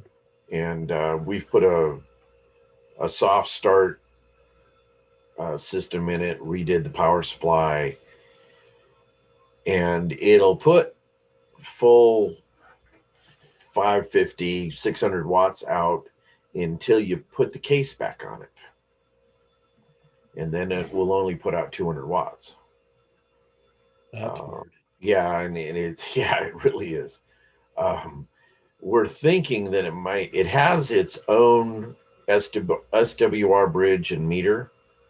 And we're really thinking that there's a problem in there, and that there's the case is doing some induction. Yeah. With that. Yeah. He did find a broken wire in the SWR bridge portion of it and repaired it. So, but yeah, it's, but this Ameritron, he's this thing's probably 20 years old. I was using it for about 10 minutes when the finals went south, and I thought I did something wrong. And he goes, no, he says, it's old. Yeah. He says, hang on, I've got an extra set of tubes.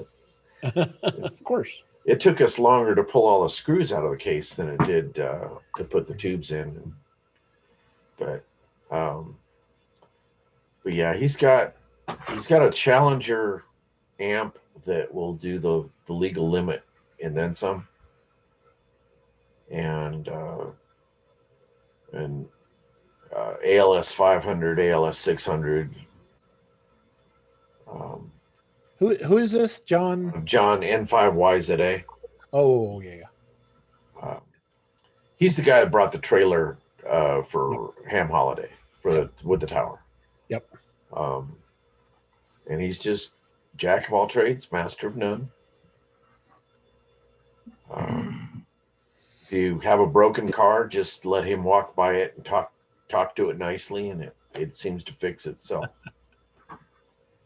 So he has the knack. He definitely has the knack. He works at Tinker, fixing control surfaces on airplanes. So he's good with sheet metal, and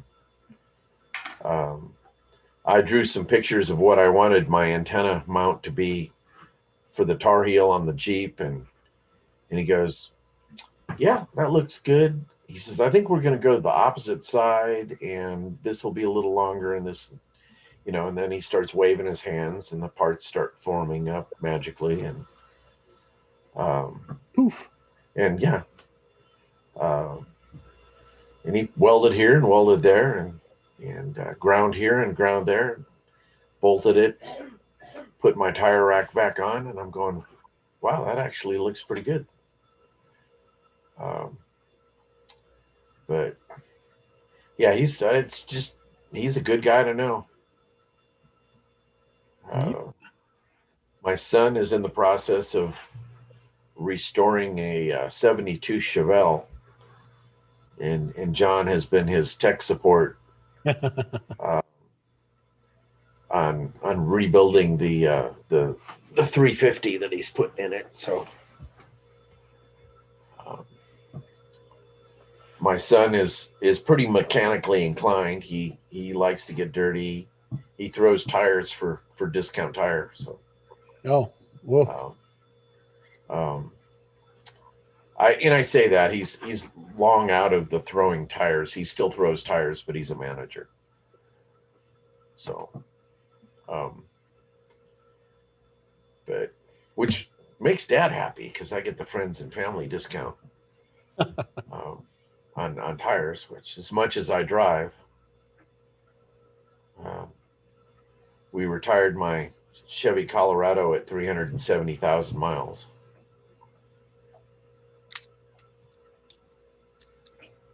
So, and that's done. That one has been in just about every state west of here. Wow. So this guy's loop is 612 feet of wire, 43 feet of ladder line, and a 4-to-1 balun, and about 50 foot of RG8 is what he's got. Okay. So, and he says the 612 was not measured. That's what it took to make the loop that he had put up. So that's how much room he had. Yeah, that's the way it came out. That's kind of funny. Says that the common length should be between 558 and 527 feet, 527 and 558. I'd have to start in the front yard and go all the way across my backyard and back. Well, a loop. You're going to go loop. So it's only 150 foot wide, 150 foot long. And then 150 foot wide and 150 foot long. Well, it's 180 feet from the back of my house to the tree line, so I could actually do that in the backyard. Yeah. Let's see. First went to 612, then he went to 580. That's the number I've been hearing. Is it strictly 160 or can you hear it? No, he's got it. John uses it everywhere below about 15 meters. He's also got a tri-bander, so but he'll do FT8 on that loop, and 5 o'clock in the afternoon he sent me a picture of his display, and he was in the middle of about 30 Japanese stations, working them one right after another at 5 o'clock in the afternoon. On what band? 75 or 80 meters. Yeah. And and Peter mentioned that they might have been running some power, but he's got about FT8. I think he's got 150 countries worked. I don't know how many he's got confirmed. He says his target bands were 40, 20, and 80 is what he was looking for. How high above the ground is it? Don't know. I haven't seen that yet. John's is only probably 30 feet up. And the height of the height off the ground is going to change your angle of radiation. Yeah.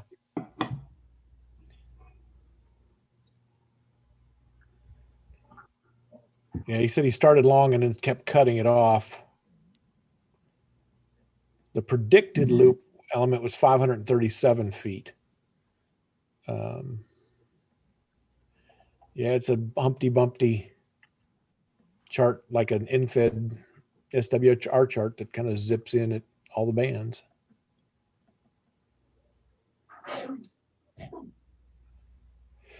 One and a half at 1 at 7.18.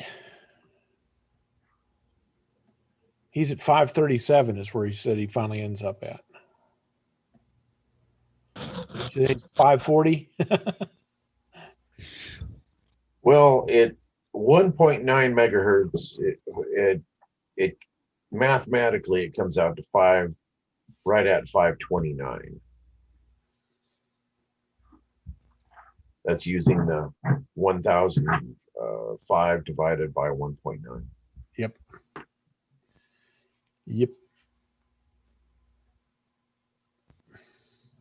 All right, guys, I'm gonna bail. I'll catch y'all next time around. All righty. Take it easy. Good to see All right, you. good evening. Yeah, What probably. about No, it's not. What? Yeah. No, I was saying I forgot. I was in and out. That new KG5 ham from Pink with the ICOM 4100. I was wondering, what's he got for his antenna solution? Unfortunately, I haven't gotten an antenna yet, so I'm not really sure. I've just gotten a radio. That was actually one of my questions for you guys. I don't really know what to get. I'd like to get something to mount on my truck, but yeah. Are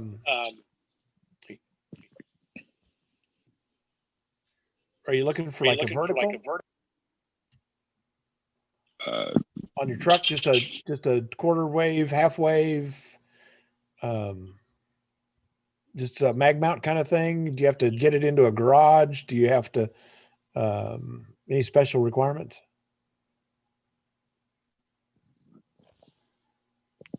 No special requirements, nothing like that. Just, like a mag mount or something, or Dude, are you opposed to drilling a hole?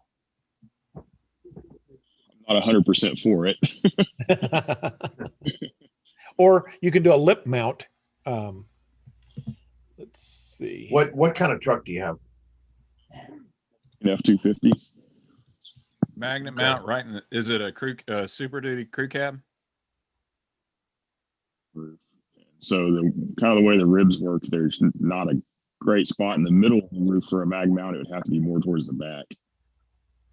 What year is it? 50. Oh, okay. Yeah, they changed the roof pattern on it because my 08's got a perfect spot for about a 6-inch magnet right in the middle of it. With no sunroof, also, are a lot more conducive to a magnet. But the ones with a sunroof, actually, the best place to put a magnet would be towards the back of the roof, back by your third brake light. There's plenty of space back there, but it's not centered. Everything I was reading said it's best if it's centered, but well, some of those, what year was it? He said a 15. 15? Because some of those with the Marathon, we had problems with mag mounts and aluminum on the Ford pickups. The Super Duties went to aluminum in 2017. Okay.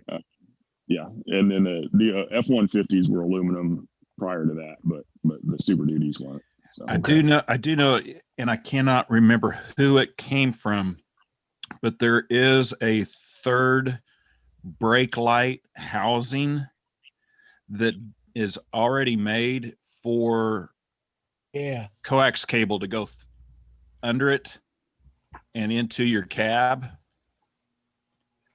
And I have yet to order it. I'm going to, because I had to take part of that window trim down on a trip, and it was pretty easy to get into that. And that's where I'm going to go with my coaxial. I've just got it running over to the door and in, but there is for that third brake light, there is a housing that's made to where you can run a coax cable in it and it seals up, as opposed to just dremeling out a little channel and putting the coax up through there. Yikes. But you see can the price. Wow. Holy crap. Does that include the truck? Well, that's on eBay, for crying out loud, Mark. Well, no, I think I saw this on Amazon. It was pretty cheap. Well, if you can get them through O'Reilly's, I don't know if it's a part that can be ordered through O'Reilly's. I don't think that it's in any of their catalogs from what I was seeing. Where did I see that thing? But that's a neat idea. I've seen those. This Oh, I had it up there a second ago. This lip mount is something that you can do. Well, that's the, where it is. This Taurus lip mount is, there's a bunch of these little lip mount deals you can put on like the hood lip and mount it permanently there if you want to do that kind of thing. That's what we used on our brush bumpers. Yeah. Those are common for those kind of things. And then if you're looking for where you mount it to make a bunch of difference, one of our on our antenna page, on SCAR's antenna page, they have the different roof or the different mounting areas that mag mount center is the best, and then off to the side is a little bit worse. In the trunk of a car is 3 dB back. That's if everything's perfect without any story, and it's a loss at 800 megahertz. So this is 800 megahertz. So it's going to be less in the lower bands, but just relationship, you can see that it's the best in the top center, but it's only 2.4 dB at 800 megahertz. So it's not going to be really critical if you mount it anywhere. You know, everybody optimizes for the top center, but you don't really lose too much. Recommend a certain brand or type of antenna? Or these NML mounts, if you see this on my screen as I'm talking, you'll see it. This big screw mount with a pin in the center is called NMO, and it's a Motorola standard from way back. That if you get something like that, you can pretty much match any antenna on the planet. So you can put this piece up, and then you can screw on any antenna that you like later. Is a good way to go with that. And they're good solid mounts. They'll screw on and off real easy. Larson is the high dollar name in the game. Oddly enough, I can't remember the website, the Derby, Kansas Radio Shack. What's Mark's? H and something radio. Yeah. I don't remember. There's a Radio Shack in Ham Radio Center.biz. That's it. This guy up here has got a bunch of antennas, and he's up in Derby, Kansas, and he'll ship them to you. Yeah, if you don't want to ship them, I know somebody who runs a TV station in Wichita who frequents that, and she'll bring it down to me. So. Oh, so you have an in. Okay. Yes. Mark and I are pretty good friends. He's got a whole bunch of, if you call and talk to him and tell him what you got, he'll have all kinds of different answers for antenna kind of things. Yeah. And when we bring him down here for Hamfest and people ask about antennas, I just drag them over to Mark and say, here, talk to this guy. Yeah. So the person that runs a TV station, I am currently in their house because I'm renting it from them. Ah, okay. So very good. Very good. Yeah, I've gone to Hamfest with my buddy a couple of times, but I hadn't really, he's been pushing me to try to get me to. He finally got me to get my license, but I'm just slow. Yeah. We'll get it out of you one of these days. Yeah. But those little brake light things are kind of cool. Say that again. I finally got my license, and I finally broke down and bought a real radio. So yeah, getting there. Yep. Actually, I was working last year, and I bought a little 2-meter I found on Facebook for $100, and I really enjoyed it. I had it in a previous truck I had, and but when I came back to Oklahoma City, man, 2-meter seems to be pretty dead around here.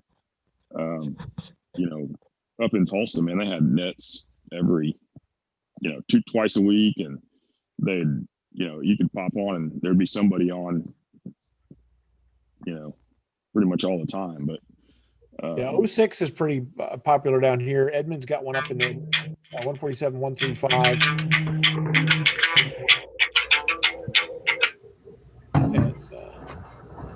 And, we've got nets down here Tuesday night on the repeater, and then every day at 9 o'clock in the morning and all kind of goodie. Where's the price on this? I found another brake light jobby.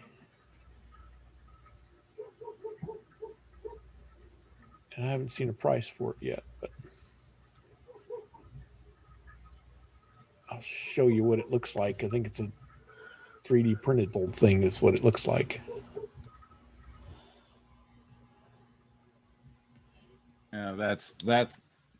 That is including the antenna base on it. This is just, I'm trying to find it. I can't remember. I know I saved it somewhere, but it's just a pass through underneath the bottom of the light for the coax cable, and you just use a magnet. Oh, that's a good idea. You could just drill out a little piece on the bottom too, couldn't you? Well, you can, but you have to be careful where you drill that you don't allow water up into the light area. Silicone's your friend, man. Silicone. Yeah, but that is a way of getting the coax into your cab, and you're not having to drill a hole. Yep. And you can also go out, if you do it in the front cab, part of the cab, you can go out the firewall. Easy. When I bought my Colorado, they had a little hole already in the roof for NMO mount, and we pulled the back third brake light out, and the coax and the PL259 were still just stuffed up in there, and I'm going, wow, that's almost worth the price of the truck right there. Good deal. Pass a beer. Let's go. Yeah. It's, when I bought my Jeep from Rodney, SWR, he was kind of upset that I drilled a hole in the top of his Jeep. Yeah, I work on a lot of law enforcement cars and stuff, and yeah,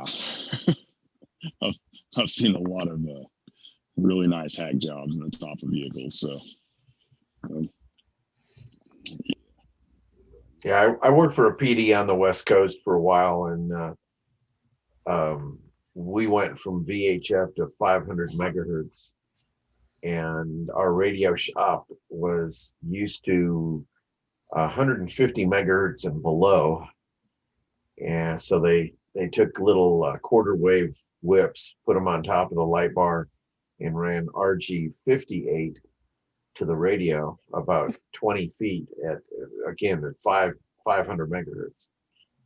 And you could see the repeater site, and with a 25 watt radio in your patrol car, not hit it. And so the chief comes to me and says, "Okay, you're my answer man as far as radios. What's going on?" And I said, "I buy some antennas, and I go, let me put one of my antennas on a sergeant's car where it needs to go, and the sergeant can test it for a couple days and write you a memo as far as a report on how it's working." And I did one sergeant's car and was cleaning up after that. The sergeant drove around a little bit, did some radio checks, and came back. And the chief walks down and says, "Well, you got 19 more patrol cars to do. Don't put your tools away." But I put it on the rear deck, drilled a hole, used a multi-wavelength collinear. At 500 megahertz, the antenna had 4.5 dB of gain, with about 6 feet of coax instead of 20 feet of coax. And just, it's with the old antennas and where they were mounted, your handheld was almost working better than the patrol car radio. So. This this site, this cheapham.com/tram. Tram is an antenna that Mark up in Derby also carries. but it might give you some ideas of what's out there. This is a 2 meter 5/8 wave antenna, which is just VHF only. I don't, is that 4100 a UHF also? Didn't notice. I think that's a dual banner. I thought I saw Yeah, I dual thought he band. said dual band. So then you can go with a dual band. Surely there's a dual band in here somewhere. Dual band NMO mount. So this is the Tram dual band. I think I've got one of these laying around here. That's what's on the Jeep, the back of the Jeep right now. Is it? Yeah. And that Tram is actually made in Oklahoma City or Edmond, I guess. But that's the whole stack of goodies that are out there.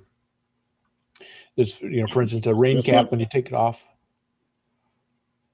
Mag mount if you want to put a mag mount on the thing. And I'm guessing that Mark up in Radio Shack has all these as well. But this is a good place to see all the Tram stuff. And I've never had, you're running it. I've never had any problems with it. They've got these little lip mount things also, 2 or 3 different lip mounts. And yeah. Now the lip mounts in brush bumpers, I've beat the hell out of 5/8 wave antennas going through brush and trees, and the only thing that gets dinged up is the element itself. They're kind of thin and you know, bend easy. But yeah. Or get caught twisted, going forward, backing up, going forward, backing up. Yep. But, these little L brackets work also. You can put them into the fender, the side of the fender, and just screw them in there and put the NMO mount, this little piece on the left, slides up inside that mount, and you can screw those onto the side of a next to where the hood lays. Yeah, that's when my son had a F-150. That's actually what he used. Is there a location in Oklahoma City where you can just go and buy their stuff, or you have like a storefront? No, of course not. No. Nope. Yeah, unfortunately, it's you know, Mark will ship this stuff to you, so yeah. And he's real easy to deal with. Yep. And we've got a lot of guys that are on this typically that will just take a road trip up there some Saturday and go up and pick up stuff and come back and do that. So that's common. But yeah, if I would ship it, I mean, I wouldn't take the trip, but if you want to go take a trip, or if you're driving through the area, he's got all the stuff, and he's the only one that I would say is local that would have that kind of stuff, and that's Derby. But if you call him up and tell him this is what you're looking at, he'll straighten you out. Awesome. I like that cartoon Dilbert the Knack, by the way. I think Carl posted a link to that. Yeah, on the chat. Have you not ever seen that before? No, I've seen it before. There's hey guys, I gotta go. I'll holler back at you. Okay, 7:30. Have a good one. No, the Dilbert thing. There's a couple people in my life that think I'm the kid. So, I can empathize. Yeah. Yeah, my dad he got his, the WA6LBU was his. He got that the day I was born. Oh, really? Yeah. He would tell stories that he's pretty sure my first word was transmitter. You know, he was an old RTTY guy, running all the mechanical stuff, and I would run RTTY at the house, and he'd come in and he goes, "What you doing?" I said, "Got some message traffic coming in from back east somewhere." And he goes, "What do you mean message traffic?" I said, "I got RTTY going." And he goes, it is way too quiet in here for this to be real RTTY. Clack, clack, clack, clack, clack, Yeah, clack. yeah.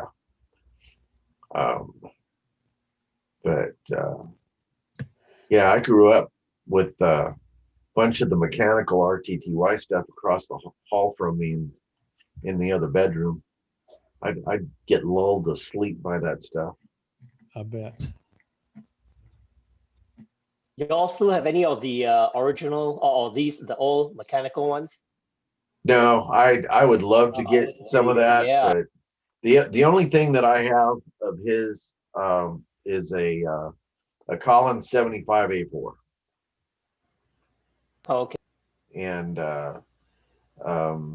that is currently, I didn't, when I made the move, I put a lot of my radio gear in storage, and I didn't want to put that in a non climate controlled storage. So I sent it home to my son's house in Lawton. So he's got it down there.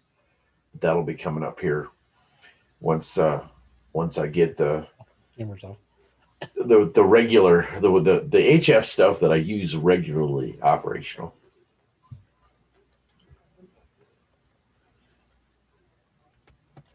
Gentlemen, I think I'm going to call it a night. I'm going right behind you. We got Winter Field Day coming. Well, let's try to get ready for your stuff at the house and crank it up. Yep. We'll have to get set up. Maybe have a little discussion on that next Tuesday. That's a good idea. That'll be next week's topic. Yeah. Good Okay. idea. We have everybody test their gear. See you, man. Ciao. Okay, take it easy, guys. This is 7-3, everybody. 7-3. I'll see you later. Be good. Be good.